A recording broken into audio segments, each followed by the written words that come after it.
Honestly, you reach blow leg. Calabo.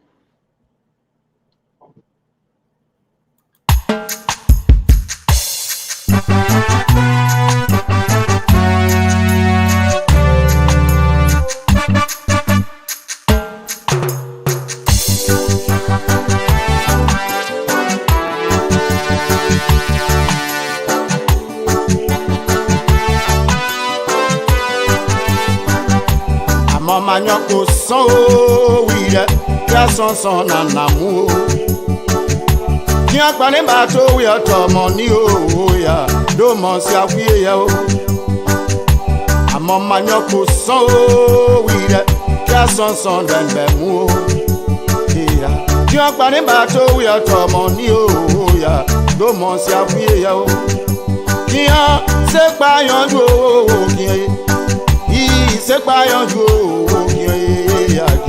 Sapayanju ka o ma si apayanju o so si olele ya si olele o ya si olele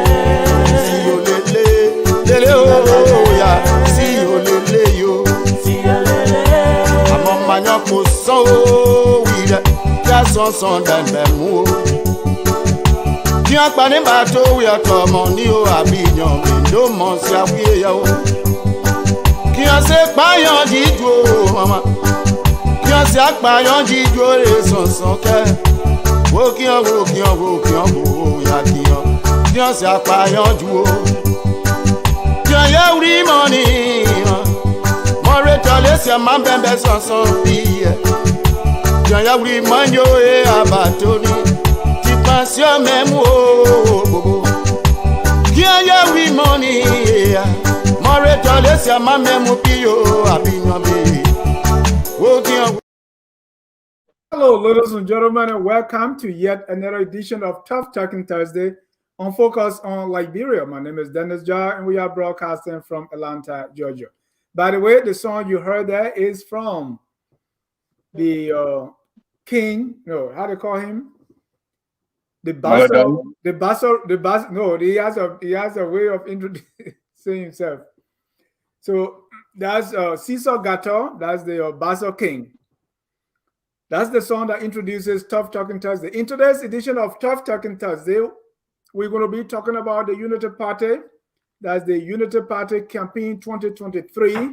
And who else to speak about this but the chairman for program and policy and also the deputy spokesman for the Unity Party campaign. That's Mr. Roland Giddings. Mr. Giddings, welcome to Focus on Liberia.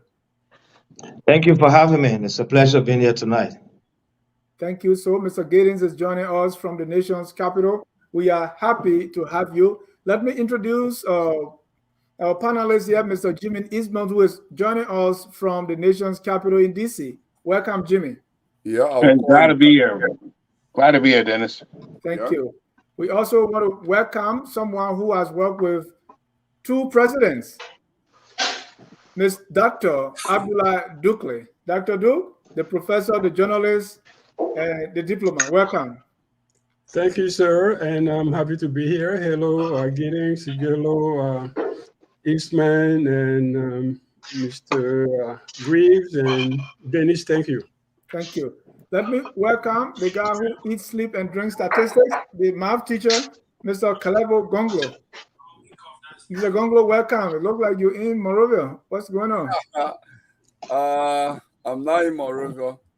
I'm in Pennsylvania. Well, I'm happy to be here. But let me also say happy to share the panel with Giddings, a former public works deputy minister, those who work in the last administration of the Salih government that landed we are the presidency. Thank you.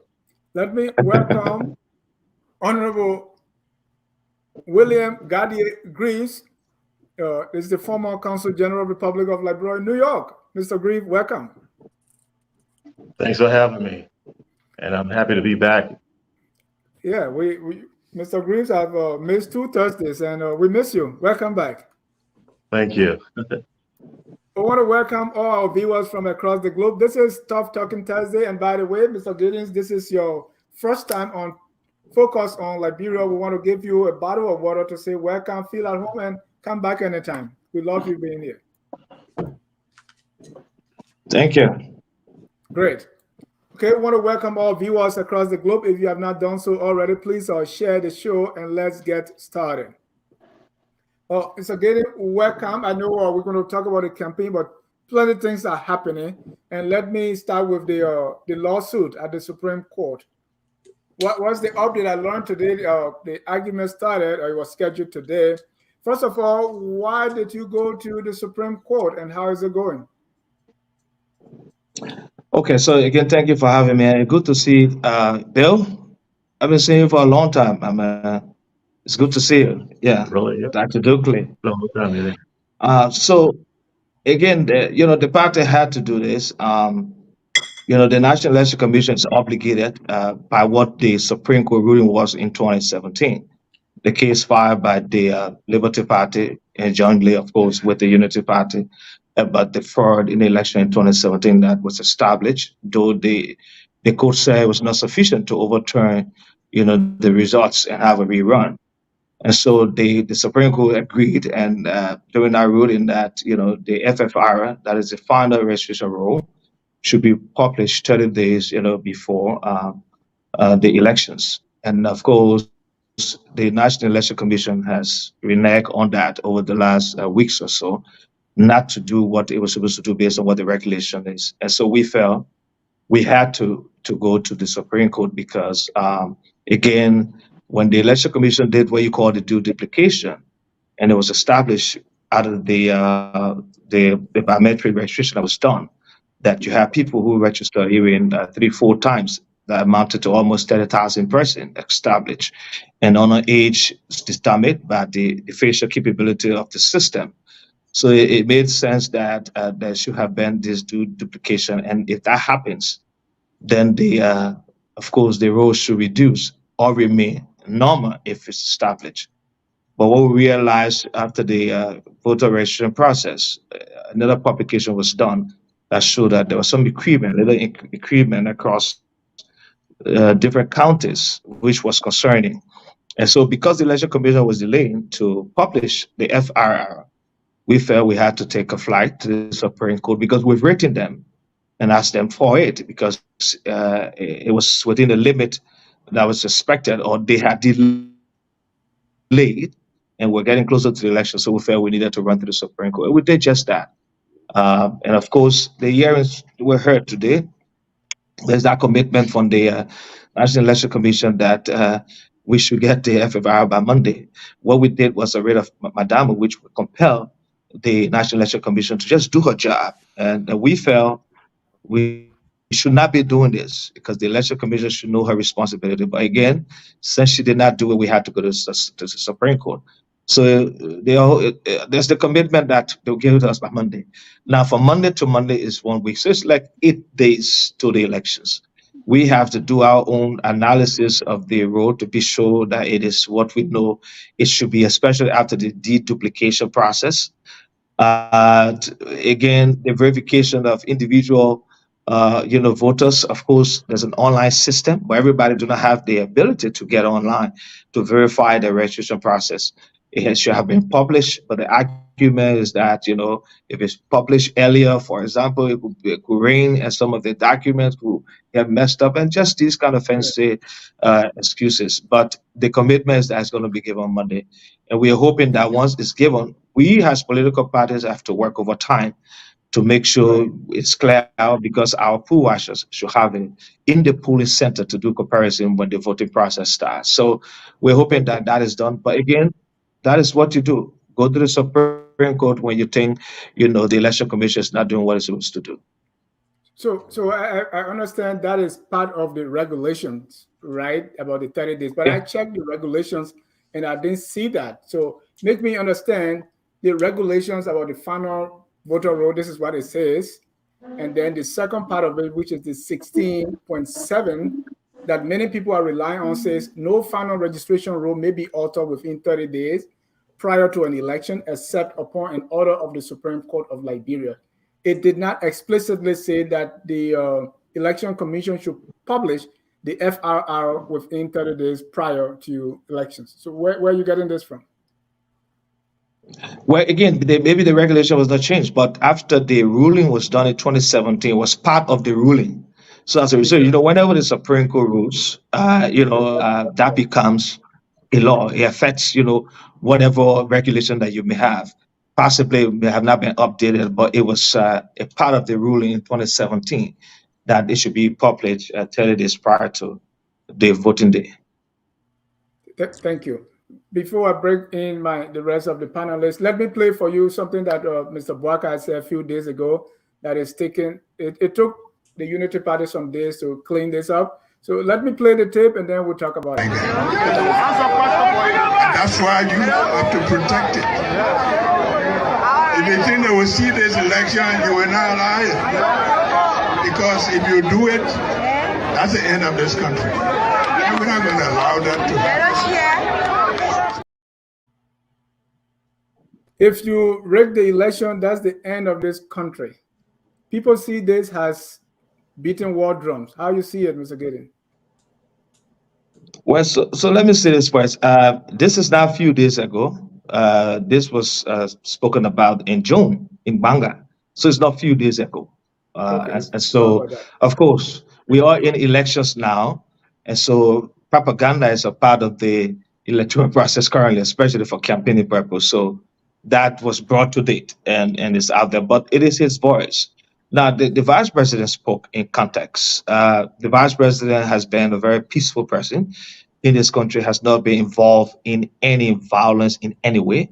And of course, will not at no time support any violence. And so he spoke in context. And the context in which he spoke was currently what's happening to our country means that if President Weah and his government is given 6 more years, we may not have a country to behold. It is the context in which he spoke. So, for example, the image of the country. Internationally, we have ruined that image.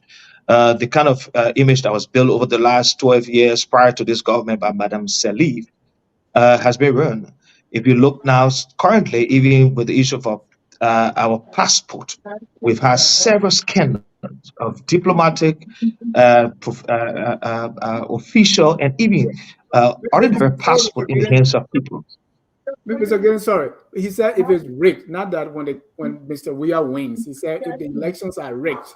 So I want you to just respond to that. So this is what I'm saying. So what he was saying that it's about time that President Weah and his government has to go. Do not allow him. If you play the entire tape, you listen to what he said. It is you who should not allow him to rig the election, because if he did, and he has additional 6 years, you will not have a country. There will be no country because of what is currently happening.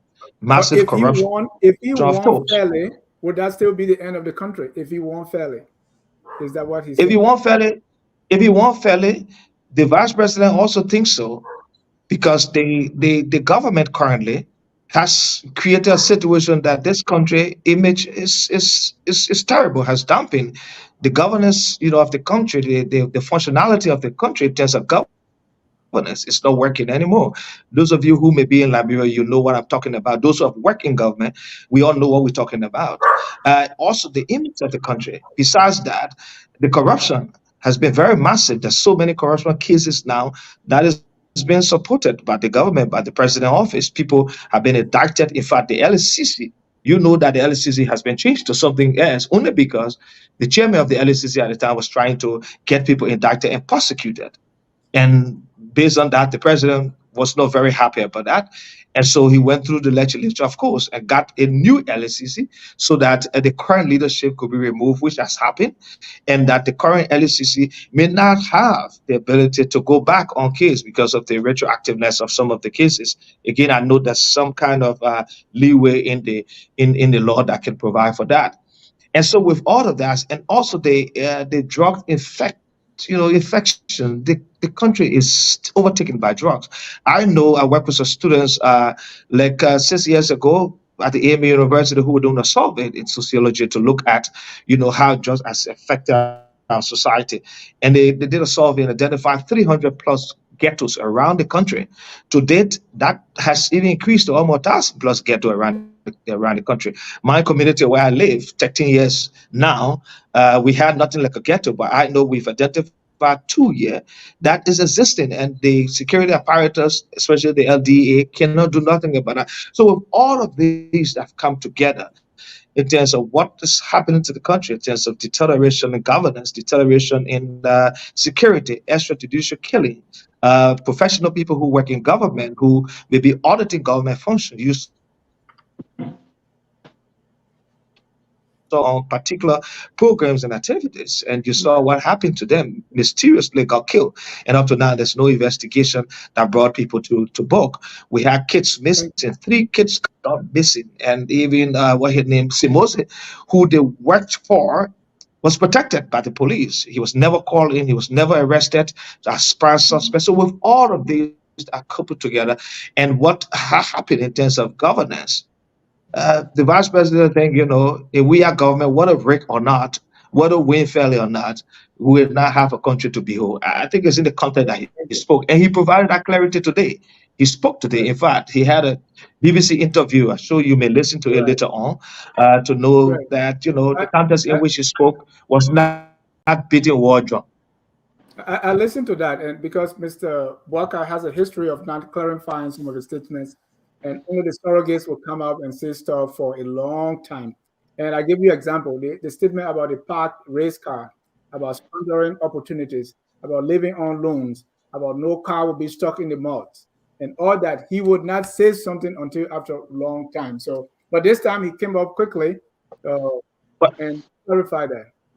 But let me go to my last statement, and then I bring in our panelist. Is Mr. Councillor Tiawan Gonglo. I mean, he was delivering some blows. This is some of the criticism, or one of the harshest criticism of Mr. Bwaka from a fellow opposition. So let me play and get your response. The Constitution says the vice president shall assist the president.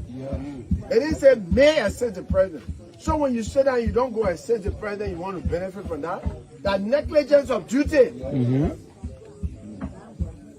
They didn't say you may assist the president or the president may ask the vice president. They gave the authority. You are mandated by the people of Liberia to assist the president. You don't want to get in the money and go to Madam President, what do we have on the plate? I suggest we do so and so and so. I suggest we do so. I think we need emergency cabinet meeting on this topic and this topic. You won't do it. Then you say, I was just there. And the woman went and threw Liberia in a hole. Me, I was just telling that, what did you do? Oh, if you are there for the first 6 years, and you say you were parked car, and you are squandering opportunity, what stopped you? What made you now for the second 6 years to be campaigning with a woman? Say you'll give her another 6 years. So they say the man was integrated, but integrated means being truthful, being honest. Yeah. You all see honesty in that one? No. No. Mr. Giddings, what's your response? Well, again, I know that Councillor Gonglu was campaigning, and when you're campaigning, sometimes you become, a little disingenuous about the things you say and the way you say it. Because to say that Ambassador Bwaka never provided any advice to Madam Salif, that's not true. I worked in the president's office for 7 years, from 2007 to 2014, before I was appointed as deputy minister at the Ministry of Public Works. And I worked in very strategic positions that I had the opportunity to sit in meeting with the president and also with the vice president. The last job that I had in the president delivery unit, we had briefing for the president and the vice president. Both of them were in those briefings whenever we briefed them. And the vice president provided support many times. In fact, the use of the road fund that we set up today to raise domestic resources for investment in our road infrastructure for both rehabilitation and construction. All of that in terms of the support. Ambassador Bwaka, when Minister Moore at the time, before he was minister, brought a suggestion. He said, Madam, we had a conversation years ago, and I said we need to find exclusive domestic resources to invest in our rural infrastructure and don't depend on the consolidated account, that is the general account, because when the money go in there, there are a lot of other priorities that we need to take care of. So let's be exclusive, since we say rural is key because of the kind of investment we need to make in our economy. So Ambassador Barker has done that many times, advised the president. I know people took that out of context when he spoke about the pack race car. He was at a debate in 2017. And he was asked the same question about, being a vice president, what did you do? And he said, look, all of us know who a vice president is. The vice president is somebody who assists the president and assists the president when the president see it necessary.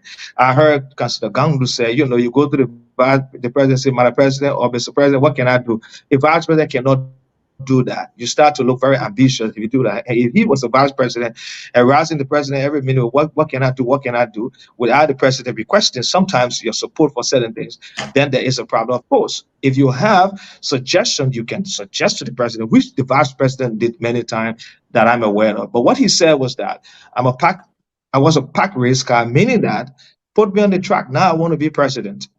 I was vice president and I was playing the role of a vice president. And he played the role of a very good vice president, because there was no time in the last 12 years when they were both president and vice president that there was any conflict between them. In fact, Madam Salif said that Joe was a very good vice president to me. And so without any conflict of such, that means he played his role well. He advised when necessary. Okay, and so he was just saying, I want to be president now. So put me on the track. I was a race car park. And people misconstrue that to say he was an old car park. On the issue of squandering opportunity, I don't know what's wrong with this country.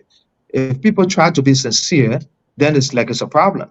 He said, yes, there was some opportunity that was squandered. And maybe I can cite some instances about some of the opportunity I think we may have, because I was working government at the time and know that there were times we could do better. He spoke in that context to say, look, we as a government could have done better. And it was taken out of context. But people say he was undermining the government when he made his statement. Madam Salif said, corruption would be public enemy number one. Few years after, when she went to address the legislature, she said, corruption is a cancer. Before she left government, her last address to the legislature was that corruption has turned to a vampire. She said the education system was a mess. She was criticizing her own government. And I think she was being sincere that, look, we thought we could fight corruption as we wanted to do. We set up all the institutions required, the regulation and all of that. But to now the political will to begin to fight corruption, we didn't do it as I thought we could. And I think she was being fair. He was also being fair to say there was some opportunity that was squandered. So I don't know why people take this out of context and want to think that he said, he tried to distance himself from the last government. That's not true. So Councillor Gonlo was just being disingenuous in the way he spoke. Again, he was campaigning. So that's what you do when you're campaigning. You try to make your opponent look, bad. And maybe he got it right because everybody said no and yes. But again, it's a small group you're speaking with. I know majority of Liberia people see Ambassador Barker as the person that they want to see in the executive mansion. Thank you. And when Councillor Gonglo said that, I cross-checked to see what the Constitution said, and I see Article 52 of the present Constitution, that's the 1986 Constitution, says there shall be a vice president who shall assist the president in the discharge of his function. And what the councillor was saying is, it is not by choice, and the choice of the president to say, come assist me, is being mandated to assist. So I went back to the 1847 Constitution, what it says about the vice president. It didn't say anything about assisting the president. So I think the 1986 frameworks were intentional in getting the president or the vice president to actually do something. And it is not by the will, or like the councillor was saying, hey, you are mandated by the Constitution to assist, so go assist. Don't wait for her to call you. But let me bring in your Dr. Dukley. I know we cover a few grounds here. Let me hear from Dr. Dukley if he has a question or anything that we've covered so far. Dr. Duke. Yes, thank you, Dennis. Am I on? Yes, sir. Okay, thank you, and Giddings, thank you for your clarifications and all of that. Yeah, I wanted to start with this visa thing by the Americans. I don't have any particular question for Giddings, because I know I've seen the vice president work in the presidency, and nobody chooses a vice president to overshadow you. When you choose a vice president, it's somebody you can say, okay, this is somebody I can work with, meaning somebody that can agree with me. There's no competition between the vice president and the president. So you never seen a vice president shine. We live in America. What did everybody say about Kamala Harris? Everybody says she's not good. She's not doing anything. Why? Do you think she want to go against Joe Biden? No, she can't. That's not her job. Her job is not to say, I find it difficult when people leave government and they say, oh, we told the president this, he didn't listen or she didn't listen. The vice president does not go out and say, this is what I told the president, she refused, and this is what she did. That's not his job. The vice president doesn't come out of meeting. Yeah, we had a meeting with the Chinese or the Americans. The president said this, but I disagree. I told her, this is not where the country wants to go. We should go in a different direction. No. We have it all wrong. We saw Talbot. Nobody heard anything from Talbot. With 19 years, he was vice president until he became president. And then we say, oh, yeah, the man had ideas. You do not compete with the president for the sunshine. You sit in the dark. When he say or she says, come, you come. When she says, sit down, you sit down. That's the job. You do not compete with the president. I've seen it. I saw I worked with Ellen. I was in many meetings with them. He would say, he would agree sometimes. He would say, Madam, can we reconsider this? He would never argue with her in front of us. He would say, can we? Exactly. Yeah. He would wait. He would tell us, he would say, okay, Madam, can we talk about this? And the next day, Ellen would say, yeah, Joe Buck, I can, he turned my head around. That happened many, many times. He would never say in front of 5 people, Madam President, we shouldn't do this. He would say, okay, Madam, maybe we should talk about this again sometime later on. She would say, yeah, okay. And then she would go to another subject. And that happened many, many times. That's how vice president work. Vice president don't come and say, oh, I told the president this, she didn't agree. I told her to do this, she did not do it. No, that's not his job. That's not how it works. It's not a co-presidency. It's president and vice president. There's no co-presidency. You don't pick somebody who can outshine you. You pick somebody who can be trusted, who will follow you. And if you have become vice president for 12 years, give me another 30 seconds. In 2011, UP was the treaty was supposed to be broken up because of the journey of LAP. The document said LAP would provide the vice president. What did Ellen say? How can we break up a team that works? And she kept the same man for 6 more years. What do you want? If Ellen is good, he's good. If she's bad, he's bad. But he cannot outshine Ellen, and especially not Ellen. I will pose my case. Thank you. Jimmy? Okay, very good. 2 questions I have really. And the first being that we noticed that the census was carried out late. And the government has a mandate to carry out a census every 10 years, I believe. And after conducting such census, the next thing is the NEC will develop constituency based on the new population tally. And we can see that this was not done this gone time, and given the new census release. I'm curious as to why there wasn't a Supreme Court or challenge then, because you don't even know what well, maybe we need more precincts now, given that the population has changed. But none of this was done. So why wasn't a challenge a long time ago that might have helped where we are today? Why? What? Any reason? Did you guys, did UP not think that was important? Well, again, we could not challenge that because the legislature should pass on the census results. Until the legislature does that, it's not legal yet. Tentatively, You may be saying approximately the population is about 6 million, but until the legislature can pass on it, then it becomes something that we can challenge. We all know the whole census process started with all kinds of complications. In fact, one of the corruption cases that Councillor Martin, who was removed from the LSCC, was about to prosecute people at the lists. One of the deputy for administration who was removed by President Weah because of the pressure, he was indicted and should have gone to court. He should have been prosecuted by the LSCC because the whole process, in fact, from the get-go, there was the deputy for technical at Listis, one Ellis, who's a real technician who understood what it is to conduct something, who has spent there, raised all the issues about the whole process from the get-go, and that it was compromised, it was not done properly.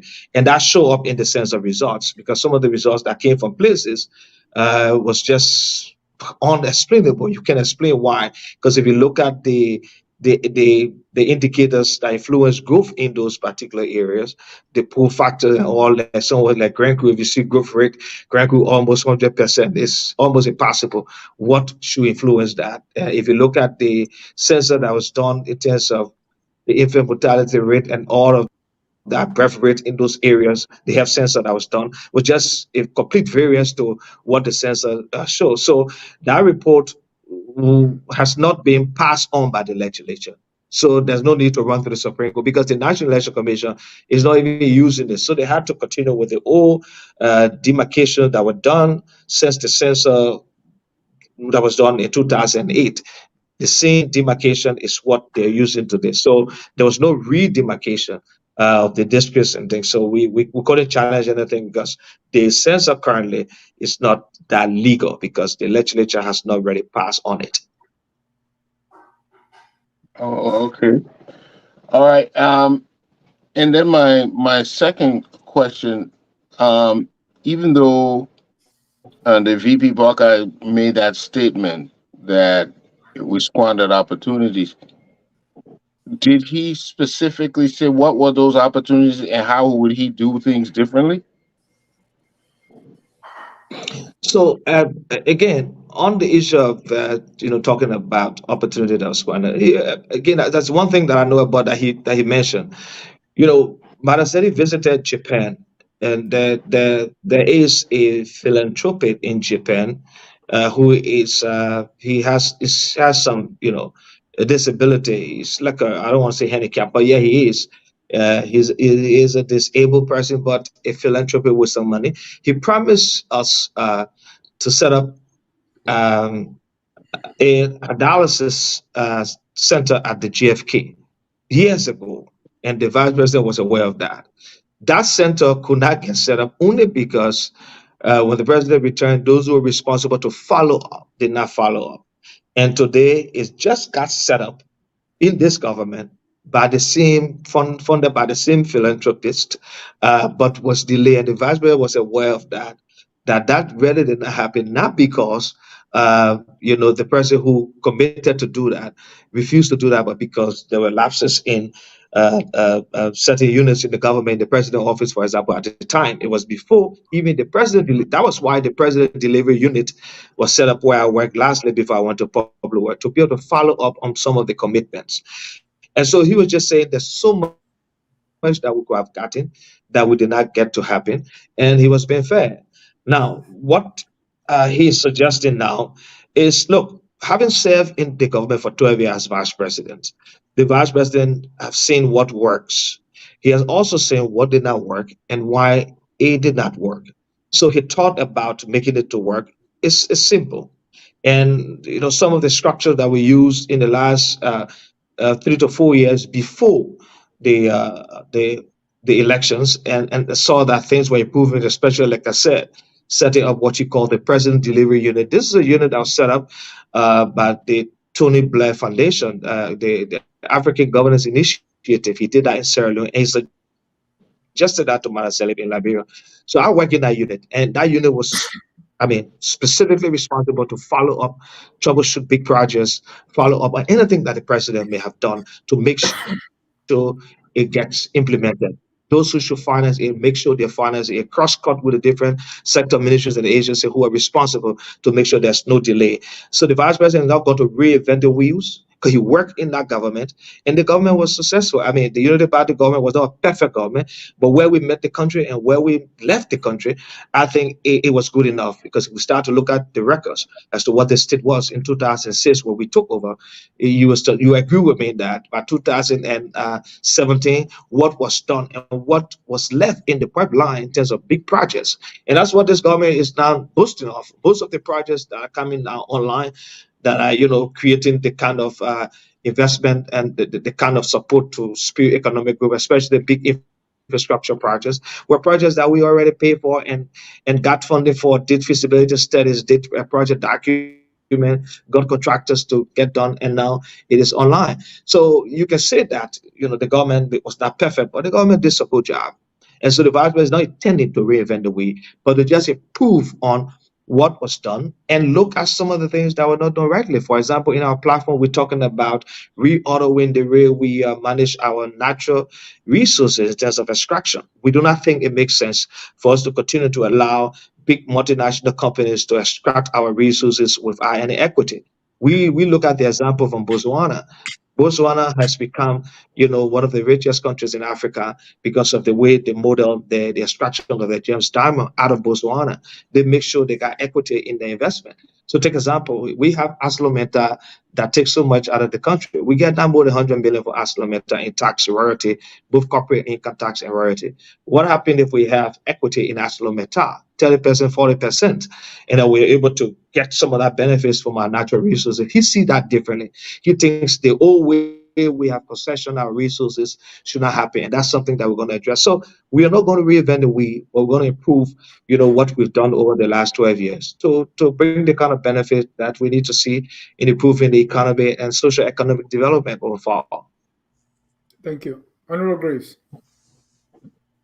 Yeah, thanks for having me again, Mr. Giddings. Yes, It's been a sir. long time.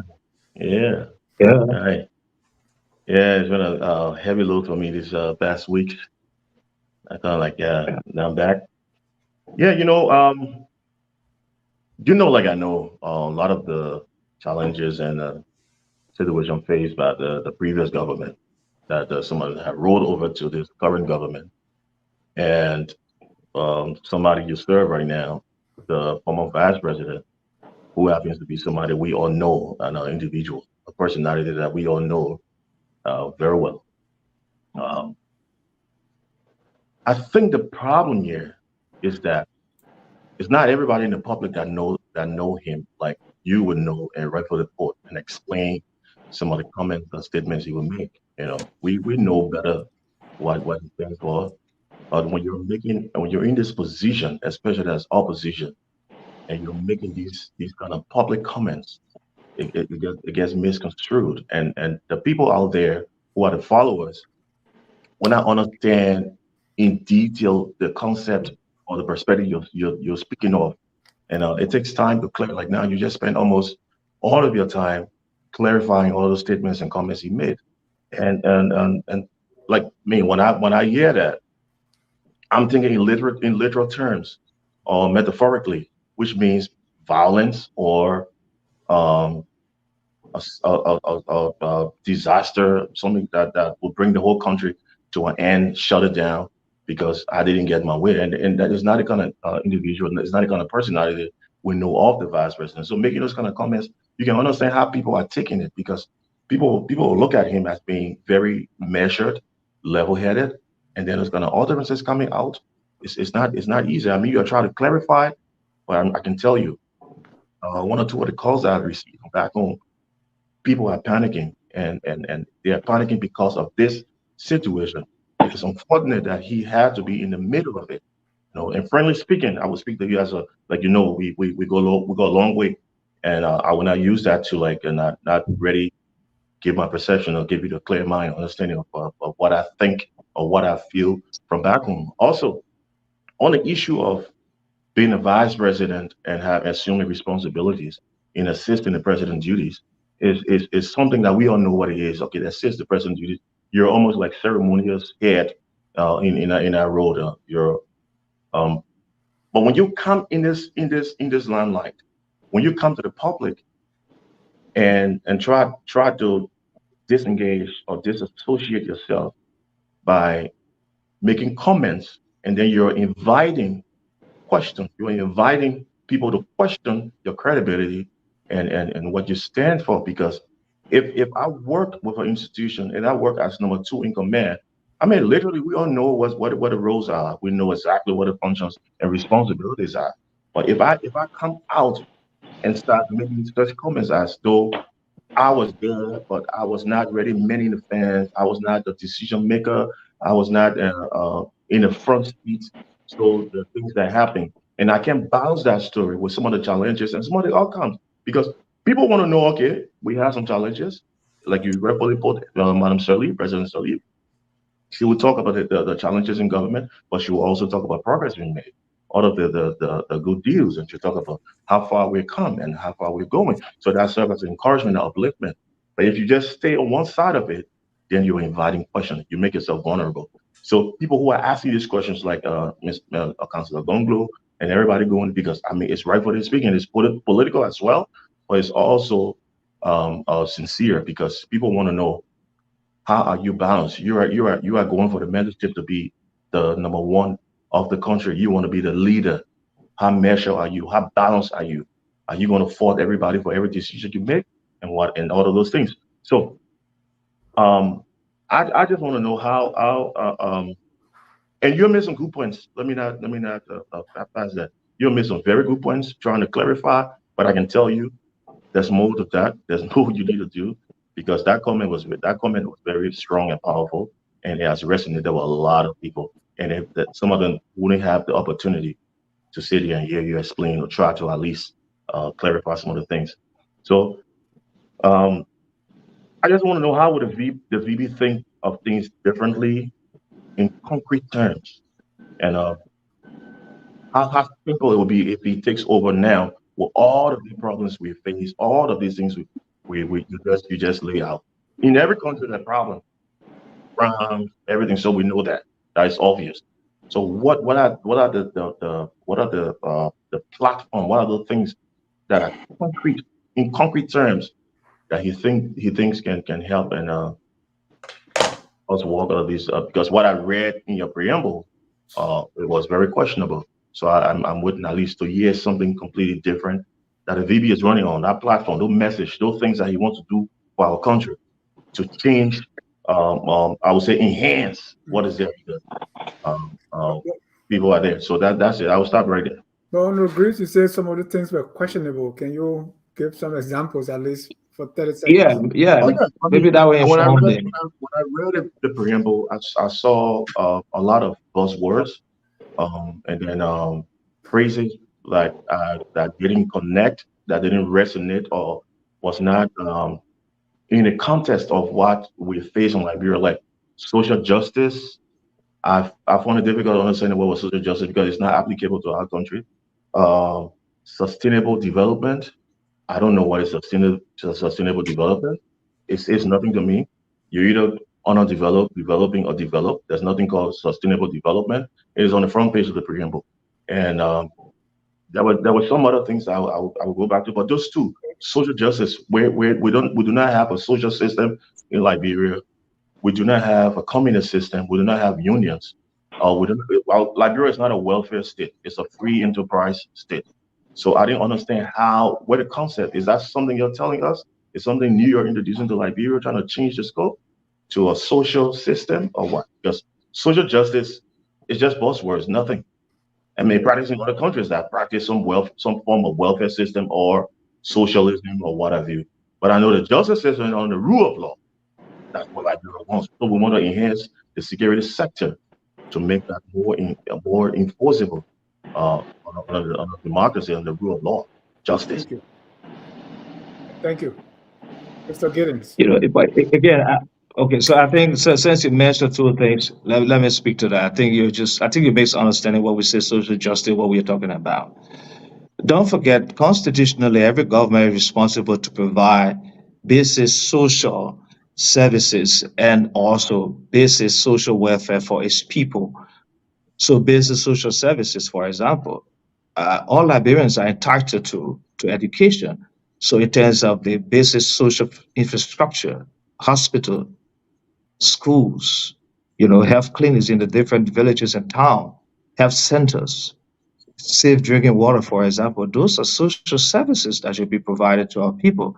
So we say social justice, we mean looking at all of the social services that should be equally equitably distributed across the country to all of our communities and society. The issue of gender-based violence, for example, violence against youth and women, young people, drugs abuse, all of these things affect our social fabric of the society. So what we can do to ensure that there's justice to all of our people in all of the societies and communities across our country is what we meant by when we say social justice. It's not about socialist form of governance, social welfare. That's not what we're talking about. Of course, there will also be a component because we've practiced that. There's something you call social. There have been some social safety nets that we introduced in different communities. Some of that was done in Bomi County. We have some partners supporting us to provide support to very poor communities. You don't forget when the research was done to looking at the different communities and the different counties. Bomi County was registered as the poorest county in Liberia during the Madam Salif leadership, during the last government, the Unity Party leadership. And so for that, she asked partners to see what kind of safety social net that they could create into these communities. And so there was social safety net created in Bomi County. People were given support just to survive on a daily basis. So when we talk about social services, that's what we're talking about. So social justice. It should be done equitably across all societies. People should have equal right to hospitals, to medical, to healthcare, to education, to anything that has to do with improving their social well-being. That's what we meant. Now, sustainable development, I mean, all of us know what sustainable development is. The SDGs are there. The sustainable development goal is about making sure that our development in all aspects, our development in the economic sector, our development in the social sector should be sustainable. That is, you create a program that makes sure you progress. So that means year in year, there should be progress in the development of our economy. That means if economic growth is moving from 5% to 7%, and we get at that, then we should be looking at moving to 10% and double digit. So it should be sustainable. There should be nothing that is going to affect the growth. Though we are in a global community, we know sometimes there can be shock, external shock that will affect economic growth or that will affect some of our program. But we are saying, let's make sure our growth is sustainable. And to do that is to make sure you have a stable society. And that is why I believe what we are doing with our, democracy in terms of, sustainable democracy. We've done 3 different elections. This is another elections. And I think stability is key to looking at all of what we are talking about in terms of social justice, maintaining social justice, making sure there is equitable distribution of our resources and the business social services and welfare that should be given to our people are given to them, made available, and also to ensure that we have sustainable growth in terms of looking at our economic programs. That's what we meant. I don't think it's anything that is not easy to get understood. So yeah, thanks for the explanation. But I see a lot of contradiction in there. I see you talking about ideas of the rule of law and justice mixed or intertwined with the concept of social justice, because social justice is a very specific political term and ideology. So you cannot just use it loosely to mean something else. And that's where I'm coming from. So I know where you're going with this. I know you're talking about equal opportunity when it comes to even the second part of the social justice system. We're talking about equity. We do not fit that format, because we are I don't know what you mean by that, though. I don't know. I think you're confusing yourself. Yeah, I don't think you understand what I'm talking about. By the way, that's okay. That's you understand it in the way you want to understand it, so that's okay. No, I will accept that. You asked me to explain what we meant by that. If you saw that in the document, and I was very clear to say what we meant by that when we talk about social justice. So I don't know what you're talking about. If I may interject. Let Mr. Green finish. Mr. Green, what's your thoughts about social justice and why you think it doesn't fit us in Liberia? I think what Mr. Griffith is saying, Giddings says historically there has been some injustices in the distribution No, no, of. no. Let Mr. Grief let Mr. Grief go ahead and go further. Let him expand further what he Yeah, means that's by what I'm that. asking him. What he thinks it is. 'Cause he's thinking Equitable, about, yeah. equitable distribution Well, is Mr. socialist This is not a ideology. they That's can where I'm coming from. Social justice is a specific terminology used in political ideology for a socialist form, a welfare system. That's why I'm going to be exact. So we're using words and we're meaning, I understand where you're going at, but we are using different dictions to get to those things. And when I read, I get confused because in Liberia, we do not have the form of social system that you're alluding to. There's nothing like that can be distributed through equity manner because we do not have that concept. We do not have that format. And that's what I'm saying. So you're So explaining a so lot of let me things. so let me You're give an explaining a, example. So let me give an example. Let me give an example. Let me give an example. So there are places in the country where you do not have schools, for example, to make sure every kid, every child in whatever village or community, even if it's not within that particular village, but a proximity to that village, have access to education. It's justice, social justice to everybody. That's what we're talking about, having access to social welfare services. The government is responsible to provide education, to provide health care. We don't want any part of the society to be disenfranchised. So, for example, in the Southeast, you have people that may be in certain places that do not have school. They have to leave distances to go to school. They have to send their kids. So, for example, what did we do? We set up different community colleges across the country. So kids had to now leave from Grangida and go to Maryland to go to the Tottenham University. So with a community college, for example, or a technical college in Zweju now, kids do not have to do that. That created access to education across the country. And I think in my mind, is providing social services and is justice to everybody. And I said it is the context in which we are speaking. We are not talking about creating a socialist state. Liberia cannot do that. We do not have the resources for that. It's not the context in which we speak. If we were talking about a social state, socialism, we would say that. We didn't say that. So I just wanted to provide the clarity. Maybe you think it's what we're talking about, but that's not what we meant when we say social justice. But we also exactly. look at that not just for the provision of social services, but also from other basic social issues like gender-based violence, for example, like rape, like what we're talking about, drug abuse. These are all, things that affect our social well-being. And that's the context in which we are speaking. So thank you, Mr. Giddings. I will just end on this. Yeah. That's what I just said. You're. I understand your vision. I understand your passion. I know exactly where you're going. What I'm saying is that the dictions we're using, those are political ideologies that do not fit our society. So when you're talking about equity, I So understand can you you. can you say That's can you one say minute. why? I understand. Yeah, Hold I Can you on, say Mr. understand you Giddings. why? as You Let him don't. talking. finish. I understand you as talking about equal access, equal opportunity to education, not equity. It's that those are different words. That's what I'm getting at. And when you talk about social justice as catering to the society, community, the rule of law, and what have you, it's just justice. That's the only thing recognizable under the rule of law and defined by law, justice.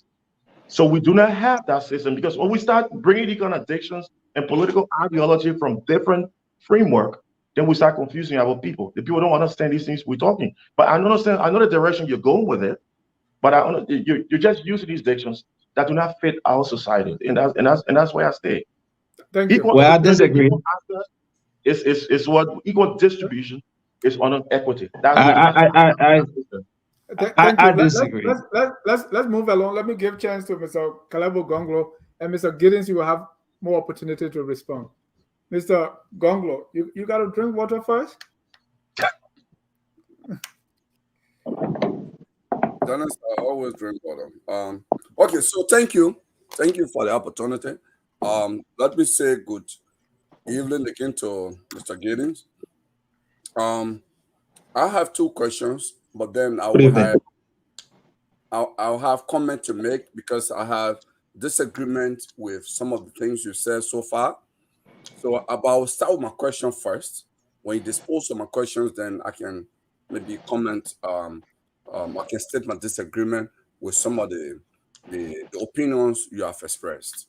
So my first question is: you just talk about the Bwaga doctrine or Bwaga vision for Liberia seeking equity in our natural resource concession agreement, correct? You name Exactly. you name ArcelorMittal as one of the examples. Given the constitution provision that say the vice president shall assist the president, I'm just wondering whether you have had a conversation with President with Vice President Bwaka. What was his advice to Ellen, to the UP government at the time when renegotiating ArcelorMittal? Did he advise that Liberia should seek equity instead of royalty? I mean, what was, is he just realizing it, or I mean, if you can speak to that, that's one question. If I can, do you want me to ask other questions? Let me answer it first, then we can go to the Well, next. let me speak to this. Then you ask the next one.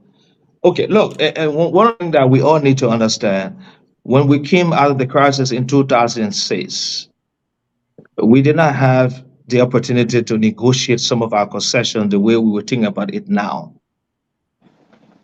Okay, because of the condition we had, Wow. we were not at the advantage as a country because first, we did not have the kind of infrastructure required to attract the kind of investment. So some of those investment that came also took risk coming to our country. So to have gone to the table and to immediately begin to propose that, I don't think it would have been a very good idea. And many of the investment that we attracted were not happening. Even China today that has become one of the world's, if it's the second largest economy in the world, when they were attracting investment into the country after the 1949, that is why you see they have the issue of emission and the issue of pollution in China still exists today because they were not looking at that. They were looking at attracting investment to the country because of the kind of population they had. So in our case, we could not initially say that. And I don't think the vice president would have advised initially Barastelli to say, let's begin to do this now. I don't think he did that. And I think the reason was because it was not suited at the time to begin to do that. First, we could not raise the kind of capital we would need to look for equity in any investment of such. But it's not late to begin doing that now. We also, don't forget, we set up an investment incentive code that agrees that any investor came to our country, once they have paid all the taxes and royalty, they will expatriate all the profit. That investment incentive code attracted a lot of investors because they knew that they had no business surrendering some of their profit to the central bank. We still have the investment incentive code today. And that's something we need to also change because then that means once you make all your money, pay your taxes, you do not have to keep your profit here. You could move your profit overseas to any other jurisdiction and invest in there. So you rip Liberia and you invest your money other places. But at the time, that's what we had to do to be able to attract investors to see that, this space is okay for me. I can come here because of the kind of leverage that was created. So I think that's how some of these concessions were done initially. So he did not advise initially on that. I don't think it was, in my mind, appropriate to do that at that time. We have not attracted the kind of investment we needed to create some job and at least to get the economy working again. Now we've come to this point after many years, 12 plus almost 18 years. I think it's about time for us to begin to relook at the way we do our concessions. Thank you. Unmute yourself, Mr. Gonglo. Yeah, Your second question. Mr. Giddings has given this answer, but I as a panelist, I will share my position on this based on what I know. Because for the first term of Alam Johnson Sali, I was actually in the room when ArcelorMittal was being renegotiated. So I respectfully disagree with that opinion. ArcelorMittal, in fact, that was the opportune time. Many of us who sat in that room, we insisted, if I remember, ECB Jones, he was Deputy Minister for Operations. He said, why are we giving our resources? Why Liberia cannot go for equity in days? But Willie Knuckles and others thought that was not the government mandate. The government mandate was to renegotiate. ArcelorMittal investment was just beginning, so they've not even done much. Everything they were doing was basically whatever was left of Lanco in Ikepa at the time. They've not done much. They were just lifting what Lanco left, and they didn't shift. That's what they were basically shipping. Okay, so it was the best time for Liberia to go for all they wanted. But with established, they brought in more equipment. They are vested into this. They have control over many other, government officials now. So it's even going to be much more difficult to even do it now when they are much more vested in Liberia, in my mind. But that's what you say was a circumstance. But I respectfully disagree with this because I know otherwise. Because if you didn't want that, then there was no need for President Sedi to say, we are going to renegotiate our entire agreement. What was the essence of renegotiating? So, Well, I can speak to that so it was if you done. want me to. Let me go with the second question, and then you can speak. My second question would be, you talk about President Salif and Ambassador Bouaka relationship. But here is what is also in the public domain. After his failed bid in 2017, the post-election march analysis. This is what the former Minister of Finance, Amra Konan, said publicly in his interview.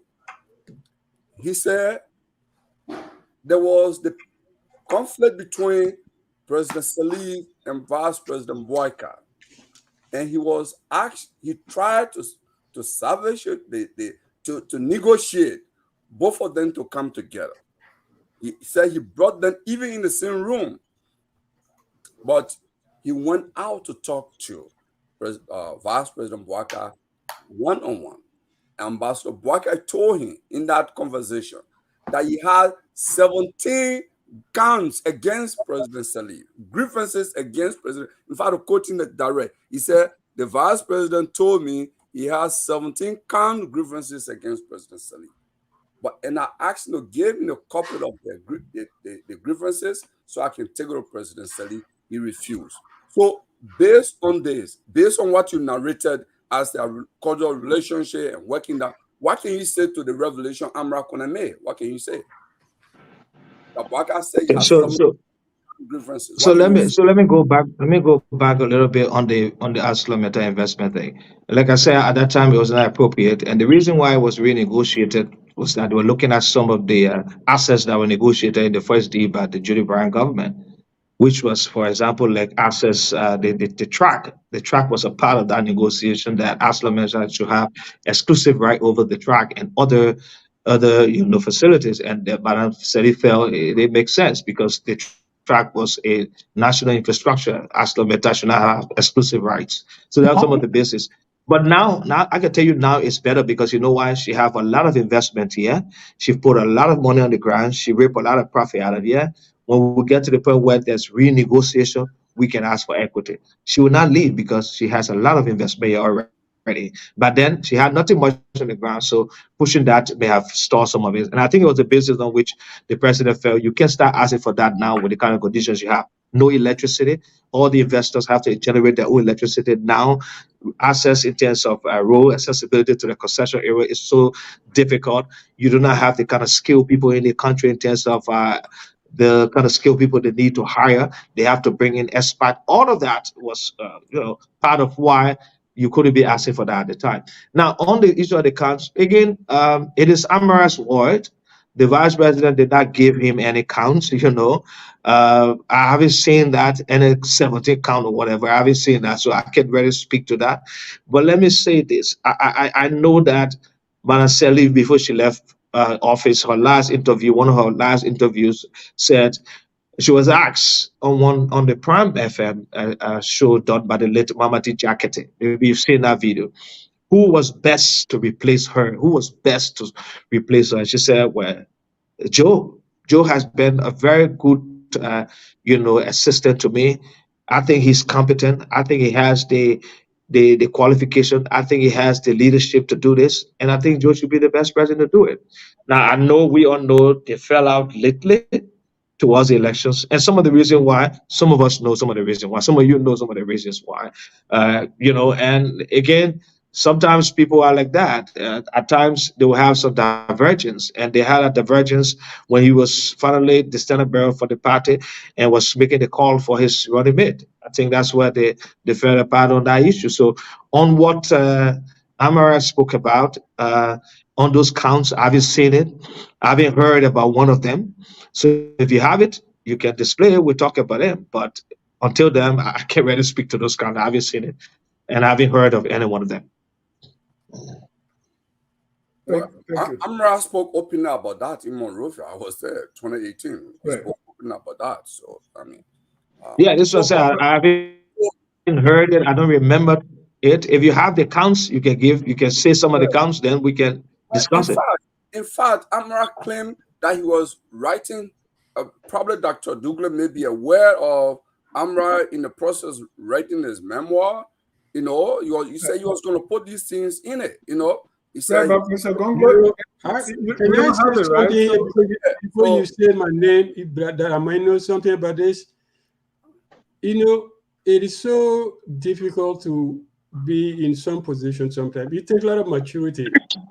That if you say, when somebody say, oh yeah, the president and the vice president, two people who have known each other before, long before you were born, you say, oh yeah, they call me to put them together. And then this is what the other men say. But you don't say what the other party say. Come on. Exactly. Let's not be childish, okay? That's what he said. No, but this is a third party report. You don't have the list, and you can't prove anything. You can't prove Amara said it. And we can judge Amara on what you said that he said. Because Amara cannot be here to say I said it or I didn't say it. Don't be bringing three-party things to the discussion. This was no, it doesn't make sense because you asked me if I knew about it. If I knew about it, I knew the vice president and the president fell off. It was at the end, at the regime. It never happened during the 12 years. And I know both of them very well. So if I talk between the Boakai and Ellen, I will never say publicly, I spoke to the two of them, this is what happened, because they're my elders. They're the chiefs. That's why I approached Dr. Douglas. So yeah, that's Amara. If Amara said it, it was stupid. If Amara said it, that he was between Boakai and Ellen says Boakai says something and then he went and made it public, it's stupid, it's childish, it's immature. All right. So but let me say there are a few things Mr. Giddings said that I think that's why you should go to when you're talking about Amara. So we don't have that paper. There are a few things he said that I think I need to just maybe throw some light or give alternative, I don't want to say alternative, but to give maybe what I believe it could be maybe the true representation. So for example, on the census issue, I think Mr. Eastman raised the issue of the census. Okay, I'm not going to debate all of things here about Alex Williamson this, because I was in Liberia recently. I went to Ledges. I was on the census board before. I know the folks in Ledges, particularly the technical staff. Mr. Gonglo, you got 30 seconds. Yeah, I have serious comment to make. Yeah, no, I actually talked to some of those guys, so I'm not going to go into the census debate, but I just want to clarify on the question of threshold. In 2011 rather, there was no threshold. The Constitution is very clear. The legislature after census will determine a specific population size that should constitute a representation, because it is under the principle of equal representation.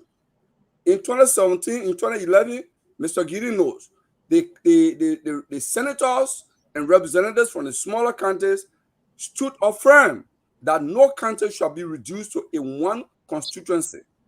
So they stood and they said, look, we're not going to set any threshold. We're not going to say this will be the number that will constitute representation at the constituency level.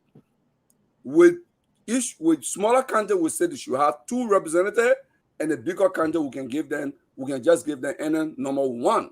That's what they did. It was not based on a set number that will be equal across all the 15 counties. That was never done. So that's not a threshold. So they just used a political thing to do. This census would have given us the opportunity to really have a true and equal representation as per the constitutional provision. As I speak, Liberia is still waiting to certify the equal representation principle. That's one. I want to clarify that. The other thing is on the question of diplomatic passport scandal. I have made this argument. The records are clear. The CDC and the Unity Party, they don't have good record on passport scandal in Liberia. the former foreign minister, Dr. Toga McIntosh Gateway. I think can call him, he's a ambassador or then passport guy, whatever. There is a documentary, we just Google, we just go in YouTube now, we'll find it. Where they happen under the UP government. It also happens under CDC. So on passport scandal, the both parties are tainted by that. When it It's comes monotonous now. No. When it comes to Mr. Gonglo, I'm gonna end soon. Please, you have 30 seconds. You've taken so much time. When it comes to even killing, we can remove Shaki Kamara. What the Air Force did over there in West Point. We remove Harold Greaves. We remove Michael Allison. So these were mysterious deaths also under the UP, and they are also unexplained and mysterious deaths also under the CDC government. So the both parties have complacency in the deaths of peaceful citizens in Liberia, and they should own to that record. And the last thing is on corruption. Mr. Gonglo. Mr. Gonglo, sorry, we got to go. No, hold on, please. Change from public enemy number 1 to vampire. Yeah, please, let's go to Mr. Giddings to answer.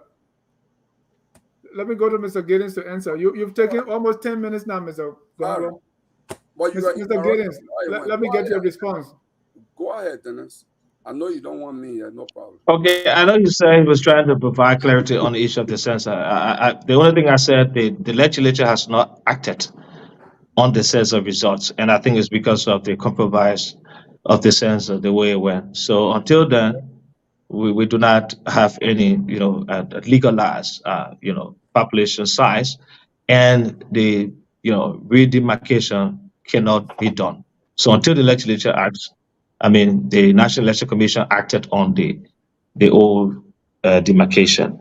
Now, on the issue of the, you spoke about the passport scanner. Of course, yes, I know there was one major one with the Minister of Foreign Affairs in the last government. We frown at that. We think it was not right to happen, but it did. And after that, corrective measures was put in place. There was no incident of such after that. But the point I'm making now is like one after the other. There's several passport scanners, especially the one that has to do with diplomatic passports. I'm saying as much as that may have happened in our government and directly from the office of the Minister of Foreign Affairs, after that, there were corrective measures put in place and it never happened anymore. And that's why our passport was respected thereafter, up to the end of Madam Salif's term in 2017. Since this government took over, there have been so many passport scanners. In fact, there have been so many investigation committees set up. There have been no report, no outcome of that, and it's like business as usual. And that's why I raised that. On the issue of extrajudicial killing, the issue of high-grade death, there was a report that came out. The U.S. Embassy provided support for that investigation. So there was a closure on that case, and there was nothing that showed that the government was directly involved in his death. The issue of Michael Allison, there was nothing that showed that the government was directly involved also. Now, I understand the point you're making, but under this government, people that I consider in these deaths are people directly linked with institutions, especially the auditors who were doing audits on certain government ministries and agencies on particular accounts and programs, and all of a sudden mysteriously they are dead, and there isn't any closure on them on these reports. And the point I'm making is just too much of a lot of young and very promising and professional Liberians that are getting killed without any redress. That's the point I'm making. I know you want to make the comparison, yes, but it's not like what happened in the past. Thank you. Ladies and gentlemen, if you just joining us, this is Tough Talking Thursday. Our topic tonight is the Unity Party's 2023 campaign platform. Our guest panelist is Mr. Roland Lafayette Giddings. He's the Unity Party chairman for program and policy, and also the deputy spokesman for the campaign. I want us to get to the platform, but before we do that, let me just show you this rescue team. You have the Rescue 1, Rescue 2, Rescue Auntie, Rescue Mother, and now you have the Rescue Soldier. Who's Prince Johnson? Rescue what? Prince Johnson is a rescue member. Okay. because he's part of the Greg, MDR. He is a member of the MDR. Can I ask a question about this visa thing? The U.S.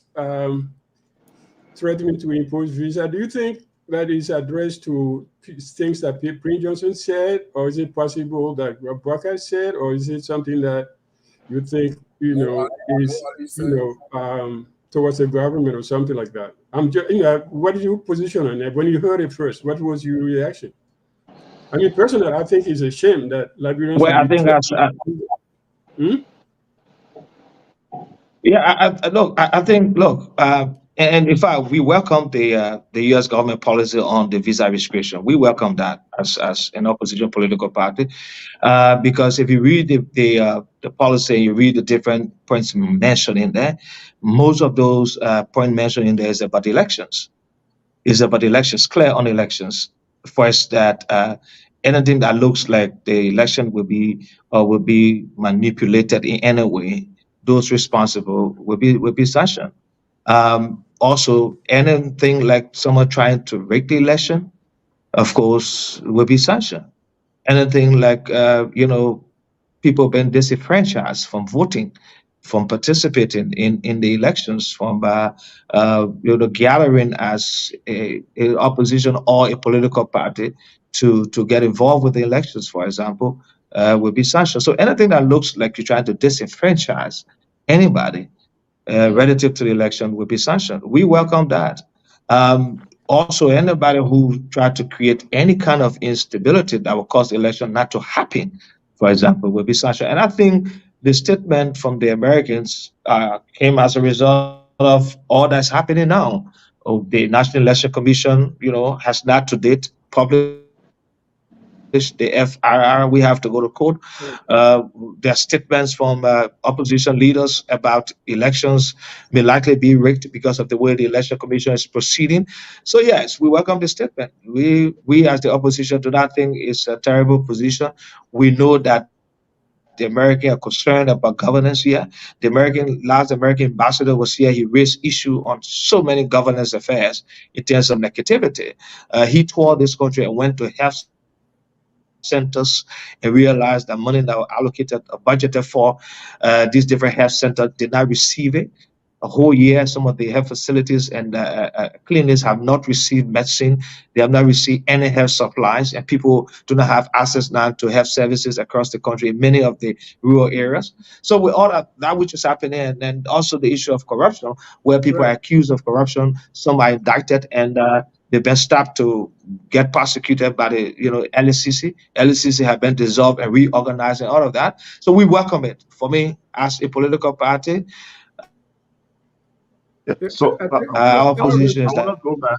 I want us to go back to uh, this rescue thing. It's very, very, very important. yeah, And let me hold hold on, it. hold on. Let me end with that because Dr. Douglas' question was, do you think what Mr. Bwaka said, what Prince Johnson said, and what Yeka Koluba said may have something to do with it? No, not well, again, necessarily. I mean, That's what I'm asking now. As I think regards violence, election violence. no, not no. I necessarily. think yeah, I think the message. Well, Hold on, not Dr. Douglas. necessarily, but they Oh, okay. I thought you were asking me. No, I'm no, asking not Mr. Douglas. necessarily, but I think and they know that the statement is based on as some of the things that may be coming out of the National Election Commission, for example. Now, the National Election Commission is responsible to administer the elections. The partners have provided support. I know we have there are international experts in the data center. We have several international observers. America has almost close to 300%. The EU also. So the kind of investment they've made, they Right, think the election should be free, fair, and transparent. So when they start right. to hear comments that sound Well, like people are not if, satisfied with the process, if, of if course they it start could to hear also be a comments part like of why they come up with that.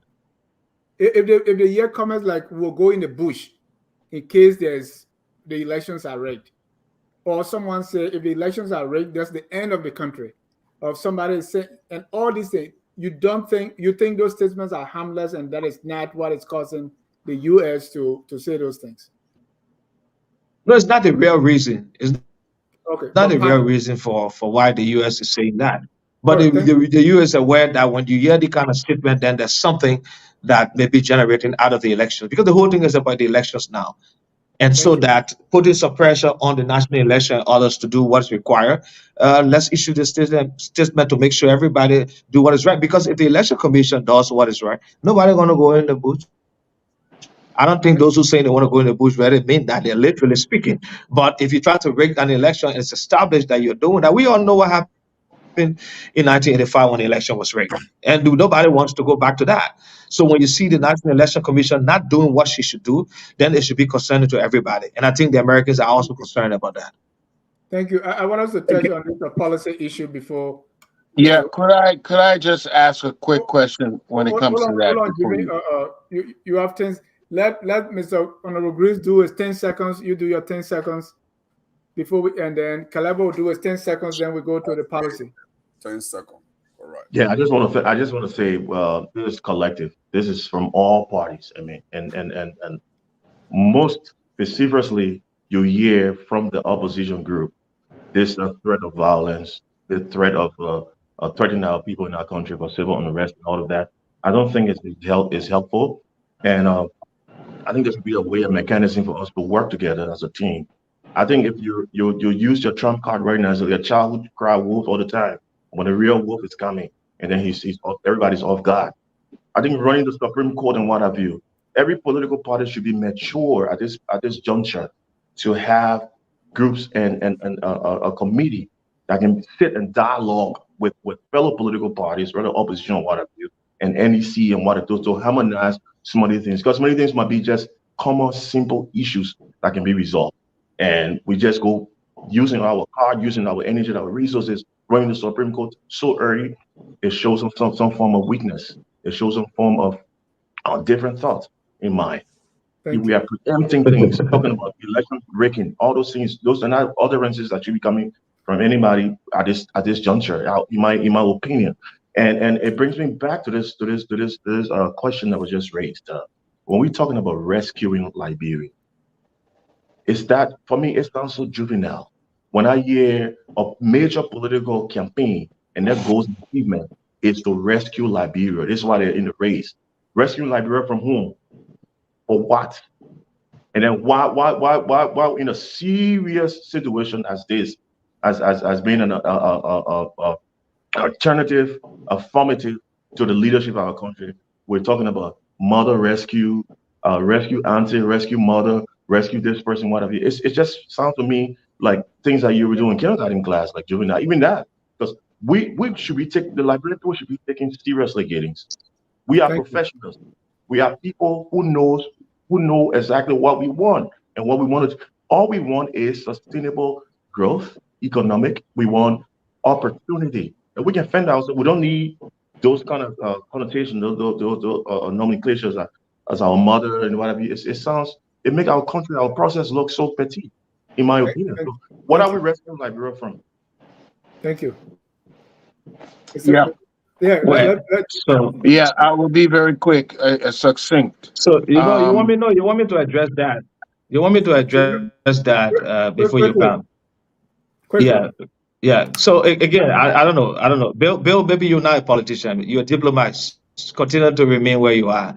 You are not a politician because in politics, the certain words that resonate and the certain phrase that resonate with the people. We are saying rescue Liberia from bad governance. This government, if you match this government, compare this government to what happened in the last 12 years, there's no match. We all know that. The government has ill-performed. So we're rescuing the country from what is happening today. Civil servant used to make $15 when we took over.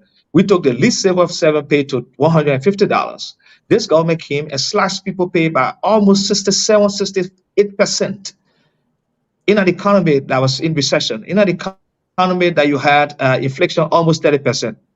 Today, disposable incomes in the hands of our people has declined. Prices are high. The government is unable to stabilize prices. Inflation has fallen, but prices still remain high. There's no medication in health centers. And you're telling me that there's not anything happening that we have to rescue the country. We think we're rescuing the country because you know why? The Unity Party has done it before. We have the expertise. We've worked in this before, where the country is. In fact, the foundation on which the country is now was laid by the Unity Party government. So yes, So the we rescue mother, the rescue auntie that will rescue us from economic also, challenge. yeah. We have our rescue father. We have our rescue We, father. Now, our rescue we, father is Joseph we will Walker. be We have our rescue auntie. We have our rescue mother, and that's Yumli Kanga Laurie. Now We you have our rescue beauty. So we have our rescue people. We have our rescue. We have our missionaries. Give us So, opportunity. and you know why? It is resonating. It is We don't want resonating. mothers. It is resonating with the Liberian people. When we Thank you. get to governance, we do governance, chief. We have a platform that spoke on or speaks on all the things we want to do. When we get to governance, we do governance. Right now, we are in politics, and we need to coin phrases and words that people like So to how hear. many And that's members why the constitute the rescue rescue mission soldiers, is the Thank you. right rescue now the army? leading opposition alliance. Yeah. So how many Rescue members You say? soldier constitute the rescue army? rescue Can soldier we is the go on, former please? general. Not to Make get it. 1 and 2, so the Okay. rest Let, of us let me can go go. to Well, Jimmy. we don't know anything about the issue of rescue soldiers. Yeah, can we not Okay, do but we got rescue? missionaries. We got rescue missionaries. I'm one of the missionaries, and that's why I'm sitting here tonight. So Thank you. Jimmy. it's resonating with our people, my man. After politics, we do all the professional thing you're talking about. Yeah, because that's where Jimmy, governance go ahead. come in, and then people like you will be a part of that. So you know, we use what the people want to hear, but you got people you call fixers. You got fixer one and fixer two. Yeah. So on Oh the yeah. line, you said you will use what the people want to hear. Jimmy, go ahead. Exactly. Okay, so And it resonated with them. Mhm. Mr. Giddings, I appreciate Yes, sir. you guys' objective. Your objective is to win the election.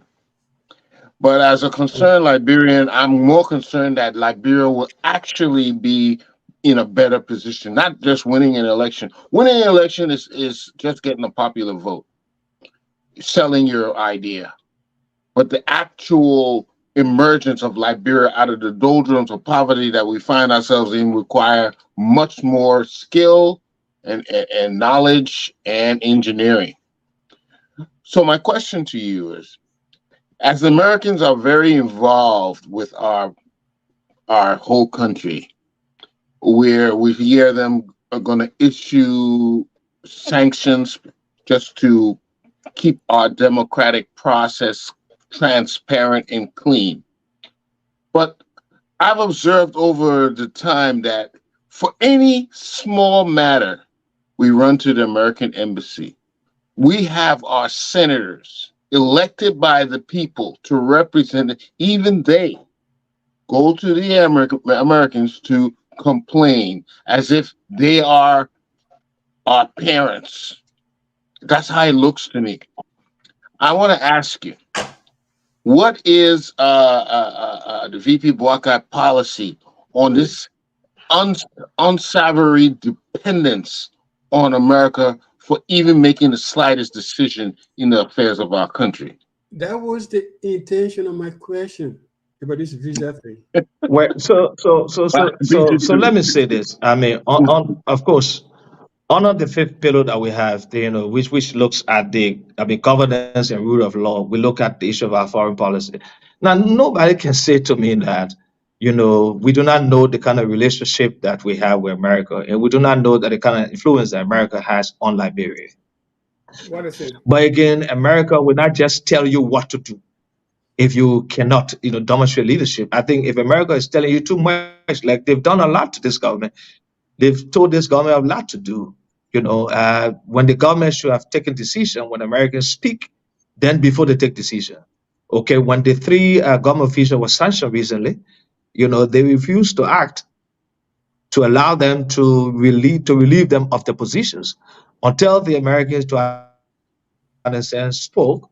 Then the president thought that he should do that. And for me, then you are waiting for them to tell you what to do. But to think that American influence on Liberia is something that we're going to get rid of, that is, you got to be dreaming. That's not going to happen. But however, you can build mutual respect. But they still understand that Liberia is a country that they must respect. But we, as a country, first must present ourselves in a way that will be respected. And I think that's what Ambassador Barker sees he's going to do when it comes to his own foreign relation, foreign policy with America. We're going to keep that relationship because it's very important for our development. America has contributed a lot to this country, especially in recent, since the crisis, a lot of major investment they've made here.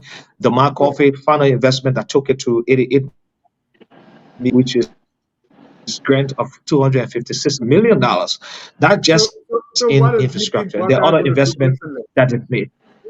differently? Well, Can I speak to this? what is What do my President So question? Barker? no, the point I'm making is, the question you asked is about American influence on us, and how Yes. can we So what is remove he going to ourselves do from that. And I'm differently? saying to you, our policy is not to remove ourselves from America. It's not possible. We That's not cannot what he say, said. we're not going to be dependent on America. We're definitely going to be. We're definitely going to be. We're definitely going to continue to work with them. Ambassador Barker is key that America is our most important ally, and we're going to Right. keep it as that. But continue to build mutual respect in the way that they will know that we have a country to manage. And once we are fair in managing it, they need to come in to help. America main engagement with us most time, besides support to infrastructure, is a lot in governance. So they provide a lot of support in helping to strengthen our security sector, helping to strengthen our Mr. governance, Giddings. and that's something we tap in and continue Mr. to get Giddings. this support. So we're not going to shift our What? policy in any way with America as is. So what Mr. Barker going to be doing is exactly what Josh Weah is doing now, or what is going to be different? No, the point I'm making is what we're going to do as a government in terms of our foreign policy engagement with the Americas. First thing we know, America is going to remain our most important ally. I know that. That's something that we are not going to change. We're not going to change Okay. that. Okay, we're going to engage America in a way that we're presenting a government that would suggest that this government mean well for its people. I know that America is concerned about good governance. So our good governance policy in terms of how we manage our country, and that's why I spoke about even the way we're going to engage our, natural resource investment going forward now will be different. Okay, so Thank you. even with American companies, if they see reason to want to invest here, Can I give our you 10 approach to seconds? them will be different now. It's not just about 100% investment in what they want, but we're now going to be looking at discussing the issue of equity. So we're going to shift the curve a little bit to something that looked like a joint venture in terms of how we look at our natural resources. We're also going to look to them for support because they have a lot of support in helping us to be able to, understand where we are in terms of our natural. There's a whole report that was done that looked at our whole natural resource map, and we're going to look at Yeah, how now we can brother invest Giddings, in Can you, improving and doing a lot of brother that. Giddings. hmm? It's believed that Mhm. over dependency fosters underdevelopment. The fact that you say America, America, America will do this means you will never try to do anything for yourself. You will Can I? always go there for loan. No, You we will will. always go there for advice. No, we You will will. never be able to decide how to build yourself up because you're depending on someone else making the decisions for you. That's what we're talking about. No, When no. are Can, we going to be a No, I didn't sovereign say making nation a again? decision. can I come in? Well, I didn't No, say making a decision. I said we're going to shift the curve. We're going to Gongo to shift. come in We're before going to shift the curve a little bit. But I'm just saying to think how? that you're going to say, for example, we are not going to be dependent on America as a policy statement in terms of foreign relations. We're not going to say that because we know that's not truth. We're going to relate Thank with them. I mean, we have a relationship with America that you cannot speak the way you are talking about being, not dependent and make your policy statement. No, we're not going to say that. We're going to thank you. engage them on mutual respect, on the basis of mutual respect. But we're going to tap into the kind of opportunities that America offers. And we know that they have a lot, but that depends on the way we govern. America is concerned about good governance in Liberia. And we're going to make sure we ensure that there's good governance and see how we can get additional support to help us as we proceed. And like I said, as we're shifting the curve on how we invest, how we give out our natural resources, that's going to open up more fiscal space for how now we can invest in major infrastructure projects. For example, we have about 13,000 kilometers of road. The last government was able to open up the space after we got the debt waiver of $7 billion, $4.7 billion. Before we started that, it took us 3 years. We invested in about 745 kilometers of that 13,000. This government has done less than 300 kilometers, and I don't think they're doing any much before the leave. So we may have up to like 1,000 kilometers now out of 13,000. We need almost close to $4 billion to invest in just connecting all of our roads. So it's a key part of how we renegotiate some of the concession. And I'm saying this is the kind of approach that we will be looking at. We're also going to look at the possibility of engaging some of the issue of resource swap that have been done with some countries. It's possible that can be done. Of course, America, we have, have some, quote unquote, feelings to that, but we have to engage and say, this is the way we want to proceed to be able to get the support. Because I'm telling you, it's almost impossible for you to think that we can, divorce ourselves from the relationship we have with America. No, it's not going to happen. But we're going to strengthen that, and we're going to leverage the opportunities that we can get, have a relationship with them. Thank you. Dr. Dolo, you wanted to say something before Caleb? Dr. Dolo, and I'm not Dr. Dolo. Thank you for calling his name. But he's my brother. My brother, he's resting. Anyway, no, what I wanted to, I think the discussion when, took a tangent road. He was talking about this mental, I think Eastman was talking about the mental dependency on this America thing. That you're talking a different, you took a different way. I think the problem we have in Liberia, either we accept it now or no, it is thinking that we are a priority to America. That America worries so much about us that whatever we do, whatever they do, whatever happens, it has to be approved by America. I think that's the question he was asking, and that's where I wanted to go. Because I was going to say, America, don't tell me you're going to sanction my officials after the elections. Give me the means so that they don't have a chance to steal the elections. Give me people, give me the technology, give me the money. If you threaten me with sanctions, why do you want to threaten me with sanctions? If I were a Liberian politician, I say, I don't want an American visa. Does McGill want an American visa? Does he care? We don't want people to be scared for not getting an American visa. We want people to be honest because it's patriotic to do. We want people to do things because this is what you do as a judge, as a senator, as whatever you are. But not say, because we love America, so what? I think we have to get, I think Jimmy's question was not understood by you. I think you put it in different context. That's exactly. I understood the question, and I spoke in the way I spoke in the context too. Yeah, but I think the mental dependency is the question he was asking. How can we break that mental dependency? It's not going to break. Again, it's not about the mental, and I was not speaking about the I listen to you. No, I listen Liberia to you. Let me finish. Mentally depend on, on America. I'm just giving my position. Go ahead. My position. My position is that the U.S. does well for Liberia. They come on when nobody cares really, because and they don't care sometimes when they don't want to care. And I'm saying, if you're concerned for the Secretary of State for the United States, the big America, to say, if you steal the elections or if you interrupt the election, we're going to sanction you, we're not going to give you a visa. I say, hey, that's treating you like children. That's the lowest level of dependency that somebody can do to you. They're not saying we're going to give you all the means you want to run your election. They're not saying we're going to send 2,000 observers. They're not saying we give you all the machines we want to run your elections. And we're going to give you every means possible so that nobody can disrupt the process. But they say, oh, if you don't do it, we're not going to give you a visa. Come on. That's treating you like children. That's you see, that is Dr. Douglas, that is too long on this. You give your salary. Let me go to Mr. Gonglo. Yeah, I'm done. Yeah, Mr. Gonglo, because I want us to go to policy. But I just need to the campaign platform. Yeah, I come in. Now, let me I need to just say something to this quickly, Doctor. Just 2 minutes. Look, again, it's not what I was talking about. But besides that, Dr. Douglas, your concern is noticed. The Americans has brought in a lot of support for these elections. They have here almost 300 international observers paid for by the Americans. They also helped in the voter registration process. They were part of that whole process that brought us to do the biometric. So they provided that technical support you're talking about.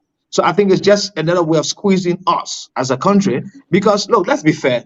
If anything erupts in this country right now, it is the same Americans that will be looking up to come and try to bring peace here. Let's be fair. So if you're making a statement, it's not just that statement, but they provided a lot of support also, to the election, the electoral process. And we must recognize that they provide a lot of support to help us. But it's not that we should continue to be dependent. No, we're finding ways, of course, to not. The reason why we are where we are, because don't forget to the crisis and because of the way we run our country over many years, the way the country was formulated. We all know that. And so corruption has been a part of why we are where we are. This country is rich, but has not much in terms of infrastructure. And I just give an example. If you have 13,000 kilometers of roads and you have only 1,000 paved, there's so much we need to do. Let's use miles And instead of yes, kilometers. so that's why we are looking at reordering the way we now concession our resources to create more fiscal space for investing. And when we improve the economy and improve our infrastructure and provide the kind of social services required, gradually we'll be moving away from the kind of dependency that we all think we have with America, for example, and other countries. Then we will stand up to be what we should be. But thank you. Mr. Gonglo. 1 minute. Now you have okay. So I waited all this time. I'm very quiet. So here what I will say. I'll go back. I'm not onto this election thing. But first, I will just make a quick comment. This whole thing, and like Dr. Du and Mr. Eastman said, we have this whole dependency syndrome. I'm listening to Mr. Giddings here. He's talking about international observers. Mr. Giddings, I've served 2 terms, 2 missions as international observer. That thing you're talking, international observers are not going to do what you're talking about. Okay? They are observers. They are just observing. That's all I can tell you. In fact, the more you talk, they go sit down in your hotel and read that report. That's all I can say to you. If you depend on that, you depend on air. But I'll go back to the threat. The Bwaka, Prince Johnson, what are they threat? That's all I'll go back to for my 1 minute. In 1997, on this panel, on this platform, we have discussed the reason why Liberian voted Charles Taylor. It was out of threats, visible threats, that if they don't do that, they wanted peace. So I think Bwaka has learned that trick.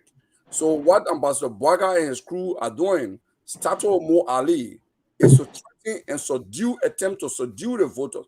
This is actually electoral malpractice. That's what the UP has engaged in now. They more at the first threatening. Councillor Gonglo came out and called out Bwaka to condemn and distance himself from Mo Ali. Bwaka doubled down on that. Then, in fact, that's when he made a statement when he went to Banga, and he rightly said it here. Then Prince Johnson, in recent time, followed that. Okay? So there has been different forms of threat. Even, in fact, the camps of coalition Bwaka is building is actually threatening, putting fear.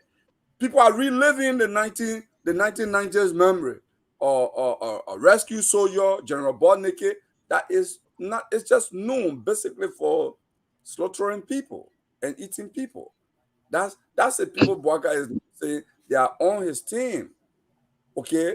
So I think this is, if you look at the record, like I said, on corruption, Unity Party, corruption, message education system, like Salif said, Unity Party and CDC are one side of the same coin.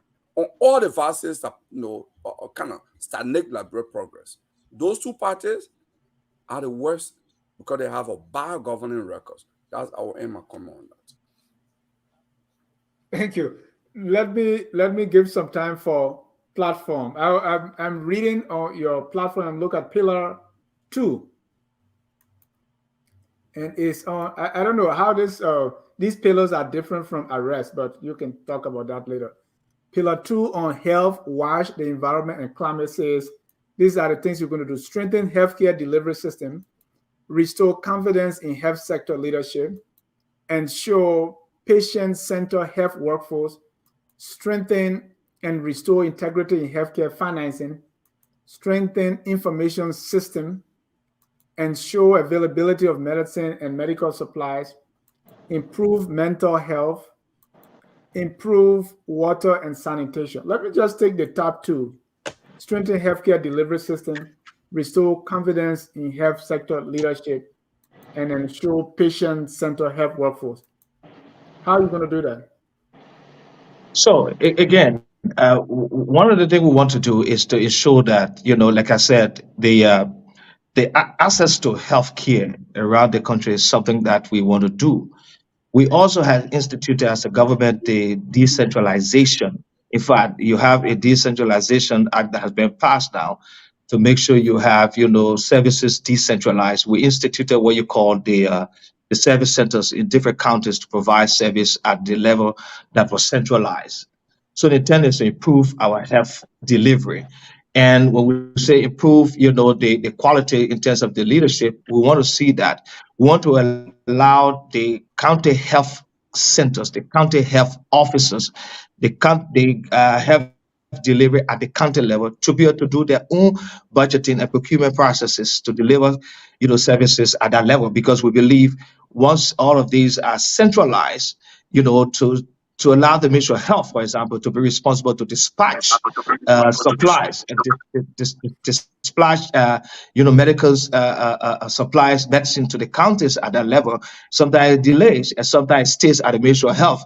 So we think we have to look at decentralization and trust, leadership at the county level, so that the county, can be responsible for some of what they're doing. And like I said, that we have already passed the Decentralization Act is something that we're going to tap on and make sure that it's utilized so that there can be easy access to service delivery in terms of healthcare at the county level. And so we intend to do that. Now we all know the issue of watch. If you come to this watch, if you come to, and that's why sanitation that comes out of the six pillars, and I was talking about the rest because it was withdrawn out of the six pillar. The issue of watch is key. We have now a watch commission. We set up the watch commission to Before look you go at to how watch, the issue of hedging. before Yeah, you go to watch, we're talking about healthcare. What have you yeah. identified as the main issue with the Liberian healthcare system? The issue of centralization. We identified that the issue of What does that centralization. mean? That What does is that mean? at the Centralization. Ministry of Health. So that means all of the county health officers, the supplies for them, for example, at the county level, must leave from the Ministry of Health. The Ministry of Health must do a procurement process that purchase all the supplies they need and they dispatch that to the different counties. Our argument is that that delays the supplies to various health centers. We've seen that happening, and that is why we instituted the Decentralization Act Is so that that a you can major have. problem? Yes, it is Is a that a problem. It big, is a problem. so, but if It that's a is a major problem. problem, it means the healthcare in Monrovia should be good then, because they don't have that problem. No, if you talk about now, that's a different story. I know So prior I'm to saying, this because government, you given this, and so what is the major issue that you're trying to fix when it comes to healthcare? You say it's centralization problem. yes, accessibility to have services, in all of the counties and as far as the local level. And we say for that to happen, then we want to decentralize the leadership and the ability to procure and deliver health supplies, medicine, and all of that to the counties.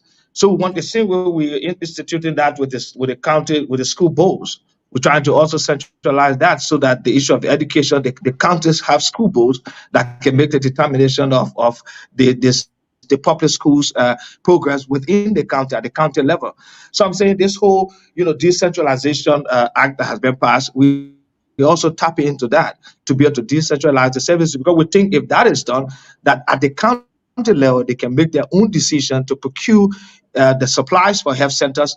It is easy in terms of reaching out to the different facilities. We think that has been challenging, and I know that was challenging. I know now even worse because we're even the issue of corruption now, the government inability to deliver, even money that put in the budget for the different county health centers have not received the money to be able to even buy anything at the central level for those particular healthcare the delivery center in terms of operation.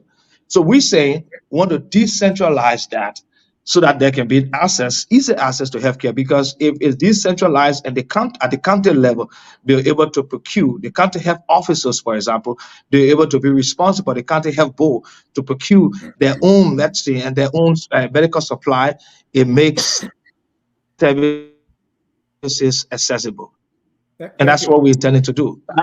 And that will Can I improve ask on a the question? quality of the leadership required. Hold on, Jimmy. Let me, Jimmy, you Yeah. ask your question on the platform. Yeah, it's just related to I think Mr. Giddings, it's excellent that you're taking our health care as one of the priorities. But like you said, one thing you see, if you decentralize it, then it should improve. But you do know that when you Yeah. decentralize it, buying in smaller quantities make goods and everything more expensive as buying in bulk. Now, but the more important question is, with the limitation of revenue we're getting today, Liberians can typically hardly afford health care. We hardly can afford to eat. How are you going to make it affordable? And where are you going to get the funds to improve the system? Because it will require millions of dollars of investment. How do you plan to generate that money to be able to improve that health system? So, okay, so if we go to the side of looking at, improving revenue generation, which is on the economic side, then I can speak to that. But let's just focus on why we say we want to do that. So let's agree constantly that you have whatever budget you have now for the health sector is what you have. So let's take a county, for example. Say Maryland County Health System has in the budget under the Ministry of Health an amount of $1 million that should go to the county for the various hospitals there. The point we are making is that the whole budgeting process in terms of allotment, approval of allotment, appropriation, allotment process, and getting the money out of the system takes time. And sometimes before the Ministry of Health is able to access that $1 million for Maryland County, the budget process is almost in 3 or 4 months. And people in the county have not had access to the funding to be able to fund the medical program in the counties. We are saying we want to be able to decentralize that, and that also going to push and drive economic growth in terms of pharmacists, more pharmacists, and different health facilities in terms of logistics will be opened up in the different counties, because if they know that the county themselves can procure, you open up new markets into these areas. So people do not have to take supply from Monrovia into the counties, but the county themselves will be getting supplies there at the county level. That can also improve the business environment, and also support economic growth in terms of expansion and expenditure in those particular areas. It's also going to improve the local economy, because once that decentralized spending is done at the county level, you have more pharmacists, you have companies that are involved in drugs production, for example, or moving drugs and moving other medical supplies and equipment will be set up in those areas, because they know it's not centralized anymore. People do not have to take drugs from Monrovia into the counties as a way of supplying the counties. So, of course, that is what I'm talking about. I say decentralized at the leadership level. But if we go to the side of the economy to look at what we're talking about in terms of improving, the budget, all of that is something that we can speak to. Honorable Graves. Yeah, I think we're Giddings, you're doing very well. But look, we should be very mindful not to overpromise, because if I just take my time and dissect the whole preamble I read, your platform, we won't leave in the night, because there's so many different issues, and that's what I just went on the surface on the very top of it, because like Dennis just raised, there's so many things I read in there, and there's so many things I outlined from it, and I didn't find it very reasonable or realistic to the framework of our society. I think based on the level of fragile infrastructure we have, and the lack of those basic necessities, I don't see how any opposition group or any political group at this juncture, at this time, can make those promises. And that's what I found it challenging. That's why I even have problem with the sustainable development, because if you're talking about this sustainable development and all those buzzwords, I just think that not it might not be you. There were a group of guys who came together, a team, and said, you know what, this gonna sound good, this gonna look good on paper. So we just grab things and just put in to just make a package that can look impressive. No, But I was a part of in this. reality, maybe the best parts you were part, but the other parts where all the buzzwords came in. Because when we talk about sustainable development is not just on its own. If you want to borrow from the past regime of Ellen Johnson Sirleaf, or even the United Nations, a broader framework it's a goal. It's a sustainable development goal. It's an agenda, and under that goal, it has chapters that it's talking about. So it's driven. So when people are reading, they understand exactly can one, can two. When you talking about those sustainable development goals, not just sustainable development, because it just says nothing. Like for instance, in the case of the United Nations, the 17 counts of that. Just briefly, we somebody admirable and whatever can be achieved in Liberia, but how?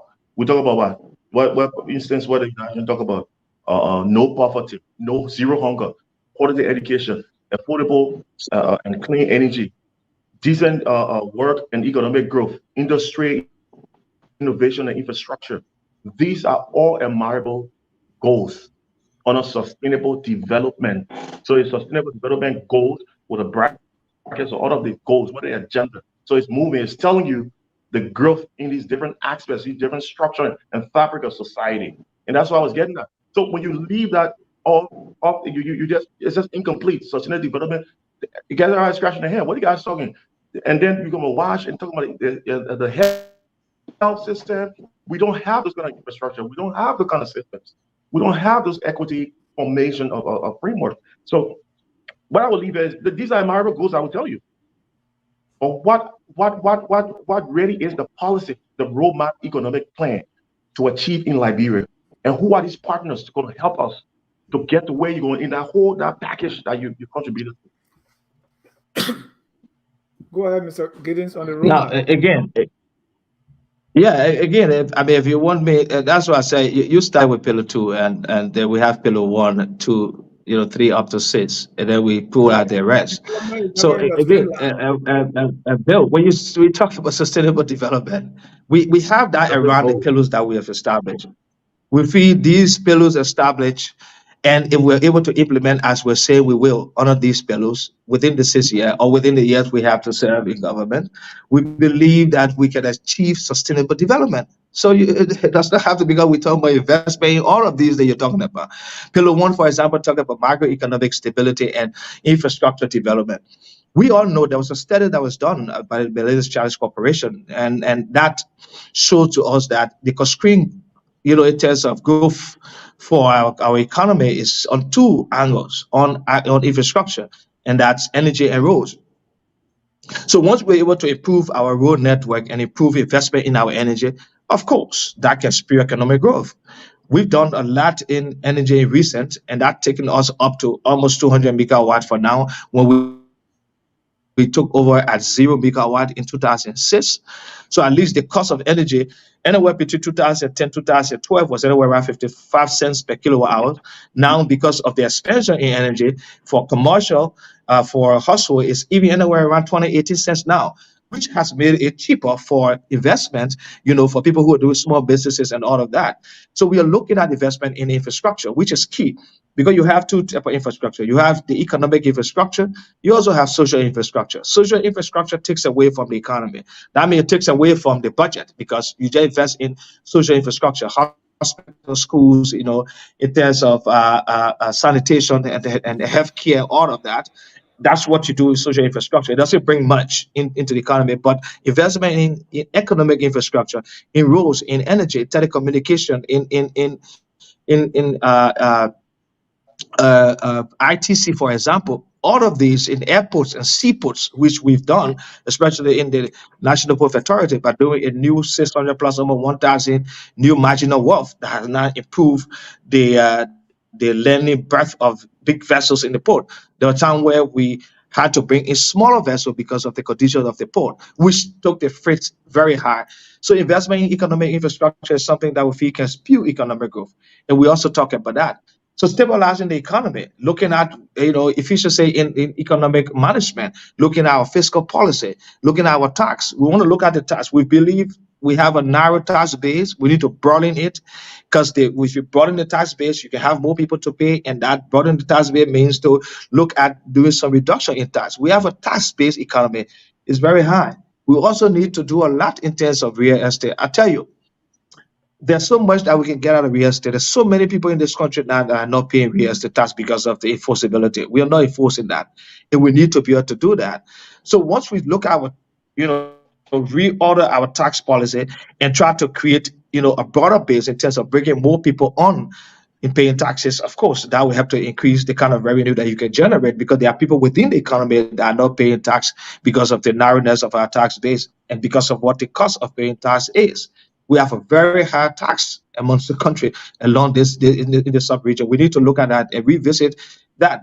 Because of that, there are a lot of businesses now that bring their goods even through Guinea. For example, the vehicles that come into this country now, a lot of people bring the vehicles out of Guinea because the cost of bringing it here is so expensive, because of the kind of tax regime that we have. That has to be reordered, and we are proposing that under, our fiscal policy approach.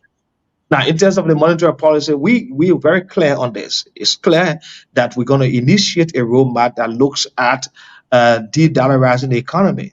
This is something that we've done. There's a roadmap for that. It was done since 2012. We drag our legs in de-dollarizing the economy, and I think that affects the economy, because you have two currencies where you have the Liberian dollars and the US dollars. The US dollar is, of course, the world transactional currency. You can have that in circulation in a poor economy like ours against the Liberian dollar. So the US dollar influences what happened in the economy, and that is why we have a lot of hack in the price, because we sell in both currency. The Central Bank Act is clear that both currencies are transactional currency, but there are places where sometimes people refuse the Liberian dollar and ask for US dollars. So put a screen on the exchange rate, and we think that has affected income, especially those who are making Liberian dollars, for example, as their income. So we think de-dollarizing the economy is something that we have to do. It's going to be a tough decision, but we should do that. We also think it's going to help to curb corruption, because the non-circulation of US dollar in the economy can help. US dollar circulating in the economy, so people can easily take money out of here. We need to control the circulation of US dollars in the economy. We need to control the supply of Liberian dollars, because it is what we produce. It is what we know. We don't know how much US dollars in the economy, but for people to use that in transaction, it has created a problem for growth, economic growth, that affect us. And we have not made a decision. I had an opportunity to sit in one cabinet, I can remember, and when the roadmap was being explained, and it was agreed that we need to now shift in expenditure for government officials to get 80% pay in Liberian dollars and 20% US dollar to reduce the strain that was on the economy in terms of the exchange rate fluctuation. I know there were ministers who were not very happy that they had to get 80%, Liberian dollars. So we have to do that, and that's one of the things that we're proposing. We also did the special economic zone law. There's a law that been passed. Mr. Giddings, I know. Really, I have to. So we're going to expect high taxes on the Bwaga regime to be able to cover up for all of the taxes. No. High, yeah, high taxes. No, we're going to broaden the tax base. We're going to broaden the tax base. The intent is to revisit the tax, and to broaden the tax base means to look at some kind of reduction. Okay. If the tax base is narrow now, a few person paying tax because of the rate. Our intent is to broaden it. To broaden it means to revisit the tax. And revisiting the tax means to see where you can do some reduction in what the current tax regime is. Thank you. Dr. Dugley. Yeah, no, I don't really have a question because I'm not too technical about budgets and all of those things. But I wanted to make a comment about the development, sustainable development. The ambassador Grief said, is now applicable in Liberia. But if you follow policy issues in Liberia, you will know that actually the sustainable development goals are based on Liberia AFT. Agenda for Transformation, because we were part of the initial team to come up to set a framework of the SDGs. Liberia, England, and Indonesia, and 27 experts from different countries. So we met, and development is there's nothing, I don't know, so complex about it. Sustainable development. I'll give a simple example. You have the Of airport, course. Split Airport. Every 2 years, we put a fence around it, metal fence. It breaks down, and you put a new one. What if you put a wall, a real wall, that not only will stop the noise from the airplane, but will also stop the airplane from crashing into population in case it crashes, like it happened once before? That's a part of development, because not only you save money, you preserve lives, and that money can be invested in other part of the airport. It doesn't mean you're going to have. With the jet.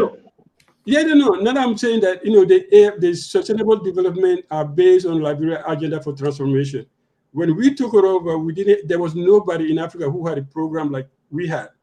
We took it to the AU, it became the African Common Position, and then from there, it went into the United Nations. It's just that same thing. It's based on our agenda for transformation, the 4 pillars. So we collected issues from every 5, the 5, what do you call them, economic zones. And every time somebody brought a priority, we say, okay, look at the 4 pillars. Where does it fail? And that's how we did it. And we did that. So sustainable development is what you do every day. Say, okay, you want to do this? Can you sustain it for 20 years from now? Is it going to be progress? Yes, that's all. That's simple. Let me interject before we get to the topic. I never said. No, we're not getting. I'm going to bring in Mr. Gonglo. Just 1 minute, please. I never said we didn't have sustainable development goals in Liberia. No, you said some of the things are not applicable. I said no. Everything that is in the sustainable goal. So let me make the point I just made. Let me reiterate my point. I said I read the preambles. I read his platform, and I saw sustainable development. I said there were buzzwords. It didn't mean anything. I said you're borrowing the concept of the United Nations 17 policy plans on sustainable development goals, or the former government. It was sustainable development goals. When there are two different meanings. Sustainable development goals. With a child, I think he understood it at the second time I rephrased the question to him, and he explained. And what I followed up on was, how will it be implemented? How will and who are the partners? And he went and deliberated. So I know what I'm talking about. I'm looking at words. No. Okay, I'm telling you. Development is different from somebody who was at the genesis. Development goals. The question was, how do we achieve sustainable development? How do we achieve sustainable development? That was the agenda. And then we came up with the goals. So it's semantic. There's nothing called sustainable development. That's what I'm saying. It's sustainable development goals. It has to be in concept. No, we brought the goals in to make sustainable development possible. Why do you want to break it? All right, guys. It has to be relatable to. No, I'm just saying my time. No, Bill. No. Let's brought in to make sustainable development possible. Sustainable development. The goals were brought in. You honor develop. There's nothing called sustainable development. Now, if it's actionable, it's development goals that leads or relate. It becomes actionable through the goals. It becomes actionable through the goals. I was there. We created that sentence. Sectors and for the purpose of growth. So economic growth. Thank you. Let's leave that before we get out. Economy. So there's nothing called sustainable development. Mr. Gonglo, I want you to come in. You will be the last on this issue. Mr. Gonglo, and then Mr. Giddings will. Before I make my comment, I want to ask Mr. Giddings a very direct question. Mr. Giddings, do you have a house in Liberia? Oh, yes, I have a home. I have a house that I've been living for the last 13 years. Do you pay real estate tax on it? Now, what you be real? Currently, real estate tax paid this year. Paid. I'm on this platform saying it. Paid. All right. Clear this year. Yes, I do pay my real estate tax. I don't joke with that. All right, great. All right, thank you. I'm one of those who pay. I'm one of the few people who pay. Liberians who don't have money can pay that. I'm asking this question because you talk about broadening the tax base. In 2016, I actually did um, a research on that to see when I was in Monrovia. I just had a few of my students who research and to see how many government officials in the UP government were paying taxes on the real estate because I was paying. And we realized that not many ministers and deputy ministers were paying. Okay. And I'm not going to call name here because I have Agree. students, graduates who are working, in that section, and we did that. So it's a big thing in Liberia. Many of the government officials don't pay real estate taxes. They don't, and they own big homes. And I'm sure you can relate to that. But the comment I also wanted to make was, you're talking about a decentralization bill. I think we need to be careful here. The fact is, you said that's what you want to do. It's already been done. In NIMBA, I know I can speak of NIMBA because in 2018, when I attended the county development agenda forum, why our meeting is it? These things are influenced by the county legislative caucuses. We got school boards. All the counties have school boards. They are constituted. Whether they're effective or not is a different set of discussion. By the Decentralization Act, all of them have what? District school board. All of them have that. Okay? So we have to be careful here. And for me, when we argue on decentralization, my thing was, if we have problem at the center and we want to decentralize without fixing the problem at the center, we are decentralizing the problem and the problem becomes bigger to even solve.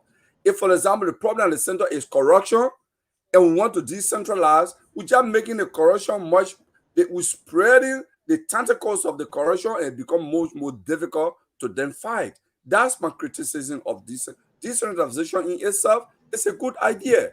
But the problem in Liberia is not just centralization. The problem is lack of rule of law and rampant corruption. And that predates even the Unity Party government. It predates the CDC government.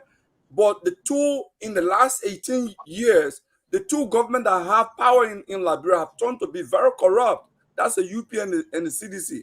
So they talk about decentralization. We are decentralizing corruption. That's why even the county school boards and the district school boards are not effective because we not decentralize corruption. And these people are not elected by the communities. They are appointed, selected by the various representatives and senators. That's the fact. Getting it happening under the Unity Party government, it happening under the CDC government. Both of you have bad records, and you don't love Liberia. You don't love this country. Yet you want power at all costs. Well, so okay. Mr. Giddings, go ahead.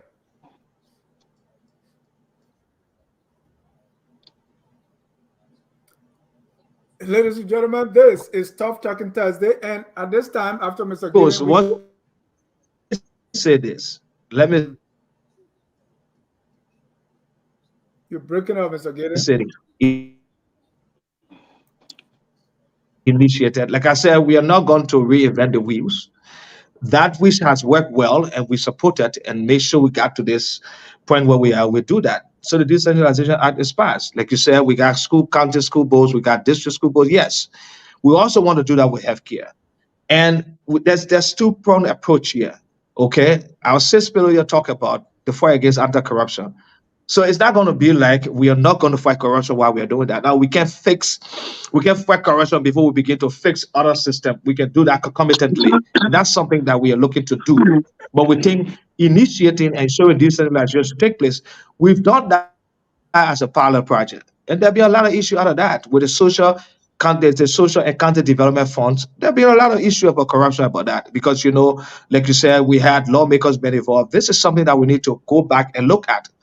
But from the process of providing health services to the counties, decentralizing, the support from central office, especially from the Ministry of Health, we realized that there has been problem. There are people who worked with us on this from the Ministry of Health, to set up this particular aspect for the decentralization in terms of health services.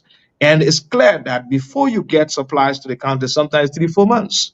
because of the kind of delays that take place even at the level of healthcare. We also have right now digital systems. There are banks everywhere. So if you have the health system set up, they have board set up, the leadership set up in the county, you hold them accountable for whatever funds that's going to be sent there through a bank transfer or whatever, and they're going to be responsible to provide the supply to the county. Like I said, if we decentralize that, it also, improve our business climate, improve our local businesses, because then you have more healthcare companies, pharmacists, and logistics company that are involved in healthcare. We have to settle and establish in these counties, because then they will be supplying the different health service, the different health centers and referral hospitals in the county with whatever supply they need. But we have to give it a try. We can fight corruption at the same time while we are decentralizing, and that's something that we want to do. Now, on the issue of corruption, you said we have not. Look, I know there were corruption in the last government, but we set up institutions and did so well to begin the fight against corruption, having the framework in place. We set up we of course we approved on the Public Procurement Concession Commission that came out of the 2003 Accra Peace Agreement. Okay, we also strengthened the GSC. We strengthened the GSC to make it independent to do the kind of periodic audit that it ought to do. But because periodic audit will not be able to deal with some of the issues at the different ministries of corruption, we set up the Internal Audit Agency. The Internal Audit Agency is responsible to do day-to-day audit of the system in terms of transaction that takes place at the various ministries and agency. And that helps to curb corruption, because it is like on-spot check for what should be done rightly.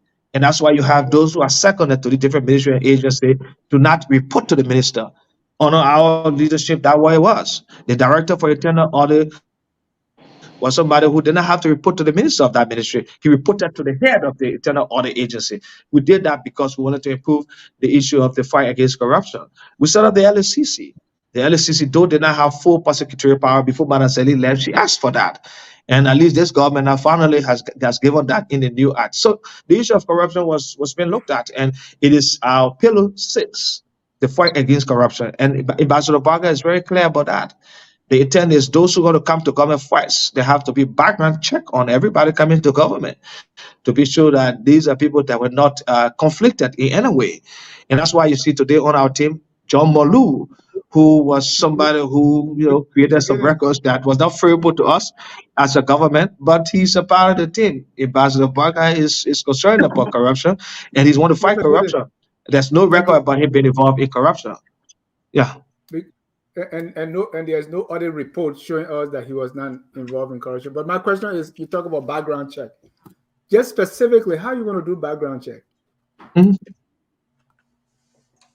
Well, before anybody who's going to be appointed into government, according to him, there will be first of course, a security check on that person.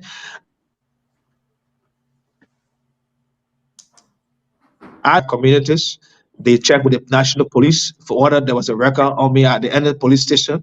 I was maybe one that is taken to the police station for some reason.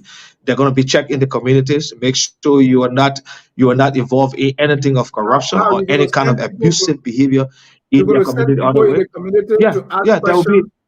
Or how are you going to do this? Yeah. There will be checked. There will be a committee to do that from the presidency. For those who will be highlighted as government officials for appointment, there will be a background check on them. It is part of our platform. It is in there that there will be a background check. We check the police, we check your community, we check the association that you're associated with to be sure that you are not conflicted in any way, out of corruption or. So which of those jobs will require background check and which wouldn't? I mean, and I'm using background check in close quote because what you're saying doesn't look like one to me. But what are those jobs that? Where he said for appointments, all those appointed, and there will be criteria set up as to how the background check will be done. But I'm just saying, laying out some of that here. All those who will be appointed, there will be background check on them. Who has to go, for example, appointment get confirmed by the legislature. Can I interject on this question quickly? Go ahead, Mr. Giddings. Prince Johnson is going for re-election. Ellis Tyler is going for election in Bombay. There are records on this. If they both lose, because that's election, they could either lose or win. If they both lose as part of the rescue team, will you guys bring them in the executive? Well, I'm not the president to say that. So what's your opinion? I don't think so. I don't think What is so. I'm not the what is president to say that. But again, the president will make the determination. what is But your what I'm saying is that those who will be appointed in government, there will be a background check on them. Say so that? but getting Yeah. you still whole opinion. What is Come your again. I didn't get you. okay? What is your personal opinion? If Prince Johnson loses and Ellis Tyler loses, do you think they should be appointed in government if you win? After And that's background check. Well, again. So for example, Mr. Tyler, there was nothing about that. I know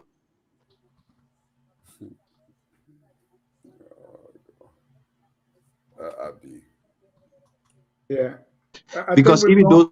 those who were sanctioned by this government officials, the government has not asked for the facts to show what the accusations were on them. We asked for that, and I think if it's something that is legitimate, the president will consider that as part of why he thinks such people maybe should not work in government with such characters. But he concerned about that there will be a background check on those who go into government. I think before you start background check, you should have some electronic system. But say you're going to go to Bannersville and ask people if Dennis Yard. Anyway, Well, thank you very I'm much. just saying that off my head. I'm just saying that off my head. But again, you do not have to have electronic system before you do background check. I know, like I said, before I got in the executive mansion, there was The security system check is on me. corrupt. The system is corrupt, There was right? security check. Yeah, that's security. The system is corrupt. So to really do background check, anyway, let's leave that. At this time, No, again, the background check. Which system is corrupt? There are records. There are records that are everywhere. There are records that are everywhere. So, for example, there's a other report that may have people names in there, and that these people were culpable for certain things. Even if they were not prosecuted, and it's established that they were named in other report for being responsible for certain things, it's sufficient enough to say, well, because the government is committed, we are committed to even going back on some of the other reports and also prosecute people who were culpable. Even in the last government, there's no excuse for that. right, we still There's got no excuse for that. Even those who work in the last government, if the statute of limitation is not something that we can consider, we find other means to go after people who may have very clear about that. Thank you. And even those in this government. Thank you. So on the other reports, we would do that. Yeah, there's no running away from it. We'll do that. If the statute of limitation does not stop us from going back, even in the last government, people who are culpable for corruption, we'll definitely go after them. The ambassador is clear on that. It's something that he considered under the CISPIDO, the fight against corruption. Right. So All right. quickly, can you At give this us a time, reference? we're going to Give move to reference or our example Tabata of the week. of oh, The time is Say that fast again? spent. We are almost. Let's go with Tabata. All of us. Yeah, time is fast spent. I don't want to keep you over. I don't want us to get to 2 hours 30 minutes. So I want us yeah, to but complete just this. quick skipping. Since we on this, can you give us an example of reference of any country where de-dollarizing worked or successful? And also, and historically, because we know taxation, broadening taxation does not stimulate So what economic growth. there's So I don't know. I don't know how many countries have allowed two currencies to circulate in the economy. Liberia should be one of the only countries. Maybe there will be one country somewhere where you have two currencies circulating in the economy as legal tender. Okay, And give us an example. And it was successful. took over when Samuel Doe took over. We had the US dollars, and he successfully got the US dollars and brought in. US are still using Liberia. We are not going to have the US dollars. US dollars can go ahead to the central bank and access the US dollars. We have the Liberian dollar in circulation for transactional purpose. It's not anything difficult. It's not going to affect the economy in any way. Nobody I should say that. I asked a question one time to economists about this, that I knew. What is the effect? And nobody could tell me any effect on the economy if you de-dollarize. If you remove the Liberian dollars for the US dollar for No, in circulation and only have the Liberian dollars. It's Is that Mr. one possible. Giddings, thing? It can Mr. happen. Giddings, Mr. Right. Giddings, let me tell you, after studying economics a little bit, what gives what gives money value is goods and services within a country. If you are not producing very many goods and services, your dollar, your money is not worth very much. So to remove the US dollar and you do not increase your production in the country, you will have high rate of inflation because you will still be importing goods and there will be no US dollars to No, get no, no. those You see, goods. you're not understanding me. You're not understanding what we're saying. When you say remove, you say remove the. No, no, I no, want us no. to Let's understand the concept of de-dollarization. No, let's understand the concept of de-dollarization. right. De-dollarization doesn't mean like US dollar is not going to be an economy. US dollar going to be controlled. US dollar will not be in circulation for transactional purpose. That's what we're talking about. It doesn't mean you're not going to have US dollar in the economy. You in America can still send US dollar to Liberia, but your people in Liberia, when you send $100, they will receive that $100 in Liberian dollars. So we have excess US dollars in bank for those who want to do import and export, for example, those big firms that need US dollars. So because of that, you can stabilize the rate. The central bank will be able to control the rate That will because now lead you to don't a have to parallel have people on the market. streets looking for US dollars. It Hold That on, will doesn't work. lead to It No, doesn't it's work not. on No, that. it's not going to happen. That's what I was saying. so No, let's use you're not. But that's what's happening now. You have the parallel market No, now. You have it the doesn't parallel work like market that. now, and it affects even it affects the value of the Liberian dollars because you have those two currencies. It's like you have a stronger currency and a weaker currency in circulation. Why should you have that happen in your economy? It's not The happening US everywhere around the dollar world. serves as It's the the worst thing basis we've and the done backing here of to the our economy. Liberian dollar currently. The Oh, US dollar And I'm serves as the saying to basis you, and we the did a backing of the Liberian de-dollarization dollar roadmap currently. in 2012. It was endorsed by the But cabinet. listen, thank But you, you know gentlemen. why it I was not want us to executed? conclude. It was I not want us just to executed because conclude. people did not want to execute it. Because you know why? People wanted to have access to US dollars in circulation. You can easily move US dollar out of this country because you have it in no, circulation. When you have it controlled, you can just move it like that. You Thank you, can just Mr. move it Giddings. like that. Thank you. That's what we're talking about. Thank So you, it doesn't Mr. mean Giddings. you're moving it out of the economy. It's still going to remain the economy, but it's not going to be used for transactional purpose, which increase, of course, the demand for US dollars because everybody wanted to pay school fees. People wanted to buy cars when you can buy cars in Liberian dollars. That's the point we're Thank you. making. So for you want, circulation purpose, we want to remove it. That's what de-dollarization is about. It's not about you taking want it to keep completely the out of the Liberian economy. dollar. No. Thank you. You Mr. want to keep the Briefly, let's leave the strength dollar of the business. Liberian dollar. I'm not leaving. I tell you, you want to keep, you want to maintain the Yeah. strength I and I the want us to usefulness I want of us the to end. Liberian I dollar. want us to end. We have one more segment. And No, but it's the worst thing, Bill. for our purpose, I think we should say de-US dollarize because we're using dollar too. So when you say de-dollarize, to me, taking the US dollar from the street. So I want us to one The word. context is the US dollars. Right. The So context is because the US dollars. We should I know, de-dollarize. I know. So this is Liberia. We got to change it because we're using dollar too. So de-US dollarize.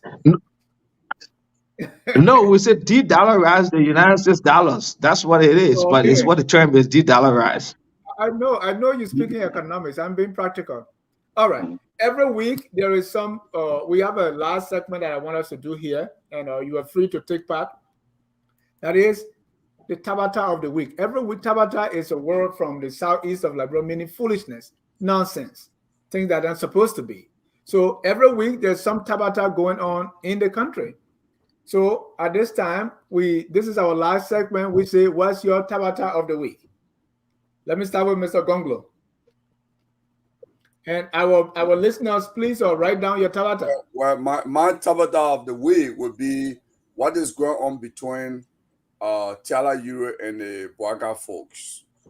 Tiala Euro made a post, just a banner post, and she wrote "smell no taste," and she didn't mention anybody's name.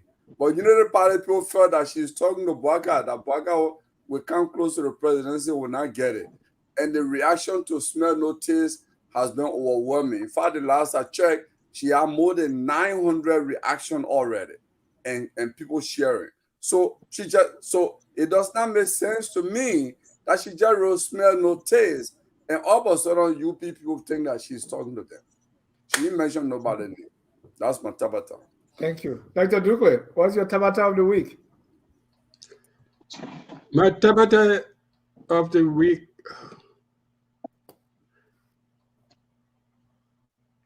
A lot of things. I pass. Give one Tabata. Well, this visa thing is like a Tabata to me. I mean, that, people might try to explain it anyway, but I think it's an insult. It's a slap in the face of Liberian politicians. Yeah, I think I tend to agree. That what would Prince Johnson need visa for? I'm just giving an example. Yeah, where does he need a visa? So I think that's a slap in the face. That's my Tabata, really. Honorable Greaves, what's your Tabata of the week? My Tabata of the week is in as much as I was busy, very busy. Feedback from Liberia I got from a couple of friends and family members was not kind enough, very scary. The threat of violence, the threat of war, the threat of atrocities and causing and destabilizing our country that is premeditated to the results of the elections. I don't know if that's funny, but I think it's more serious as well. Disturb me, and I just hope that we all work diligently with integrity and respect to our own process, because the system is there. The system does not work itself. It's the people who are involved in it. They got to work in the system with integrity and respect for each other and dialoguing to be able to have a successful outcome of our electoral process. Thank you. We want to say Evis Morris tonight, right, on the show, donated $50. We want to say thank you, Evis. And also Vanin Masakwe donated $70. Here at Focus on Liberia, we believe that this is the best. We have variety of information. So if you want to donate to our effort, please Cash App or Zelle. The number is on the screen. And we want to thank our two donors for doing that. Let me go to Jimmy for your Tabata of the week. Well, my Tabata is all related to this delay today in the final list. This thing didn't start today. It started months ago, and it was never addressed, never corrected. It's as if we see a train wreck and we just let it go. A long time ago, ledgers should have been corrected. They should have made sure they had the money to carry out the census, to so that today we wouldn't have what we have today. But it was never done, and as a result, we're gonna do things in a way that's gonna be not transparent and cause problems in the future. Thank you. Mr. Giddings will be coming to you for your Tabata of the week, but let's get some viewers here. Livingstone said, my Tabata is Europe family who had never won election in Liberia, but talking about unity party. That's the Tabata. Sam Wallow, my Tabata of the week is those attributing the new visa policy to VP Bwaka. It was announced weeks ago that the potential policy was on the horizon. Evis Morris said, my Tabata is effeminate male threatening war as if they are the ones who are going to fight the war. And my Tabata is almost every group singing, we will wear their clothes, we will wear their, and vote for the other one. So it's like almost every political party or every major political party is saying, hey, we're going to be deceptive in this election. And it looks like everybody is embracing that. I think that's Tabata. Hamilton Zilli say, my Tabata of the week is Kalebo Gonglo continue fishing for makeup stories on the UP, but has always failed. Mr. Giddings, Tabata, what's your Tabata of the week? Well, that's first time on the show. I know. My Tabata of the week will be Ambassador Bwaka providing clarity for what his statement was, and people still don't believe that what he meant. That's see, my Tabata. you nailed it. So, so Not good enough. But Mr. Giddings, I want to ask you something. Let me hold ask on, you one Jimmy. question. Hold on, Jimmy. Wait, This show got Please. to end. Hold on, yeah? Jimmy. Yeah, this show got to Give me end. please don't ask Yeah, me. no, but it's a quick question. Yeah, no, it's no Why question. didn't Hold why on, didn't no VP quick Buckeye question. say anything when Prince Johnson made his threats? No, VP Can, Jim, JG But talk about I Jim think isn't the show let me over now, answer right? Yeah, policy Hold questions. on. Yeah, J- can you respond for Buckeye? Jokba say Tabata is crowd politics in Liberia, leaving out the real hardcore issues. Well, gentlemen, that's all we have tonight. Hopefully, Mr. Giddings want to call you back so that you can on the hour of politics. There is one guy here we call the political bulldog. So, want to? I thought, why are you putting age to Tabata? I'm not going to even play because you're a crew. You're supposed to know better. So I'm not even going to show you on the screen. People take like my words for granted. But it was good. Thanks. It was good having me. Let me go take because after 2 o'clock, I need to go so take small nap, and I'm an early riser. Yeah, they say Yeah. the chief can sleep. Let's get your closing comments, and then we can take leave of you. Well, let me say thank you to all of you for having me tonight. I'm sure it was a good interaction, though tough too, very tough questions, push around, and I like this. So this is a platform that I hope I can, find the time to always engage. Dr. Douglas, it's good seeing you again. Dr. Douglas quietly saw me in the executive mansion. We passed by each other many times. Bill was in the executive mansion. I know Bill from the mansion also. But it's good seeing two of you tonight. And I'm glad that we can be here to continue to do this. And the intent is to help to, continue to help our country and improve our country. That's why some of us stay here. We could have been out of this country, but we decided to remain home and continue to help. And we've done that. And we hope that, the people can see reason to choose Ambassador Barker because I think he's going to provide that kind of stabilized leadership that we need, to move our country forward. He always defined the odds. People, there's quest for him to not be around now. People projected and suggested that but now he won't be here. He's still here, very strong too, and I think God got him for a purpose. And we believe in the kind of character he has and the kind of person he is. There's so much I know we talk about that he will do when he become president. So it's good having him, and I would love to come back again. Thank you. Definitely. And good night. Thank you. To you all. Thank you. Okay. I want to thank all of you for coming. On that note, we're going to end with our song that says, "We are all Liberians." Have a good night and God bless you. We are Liberians. Liberia is our home. Liberian people.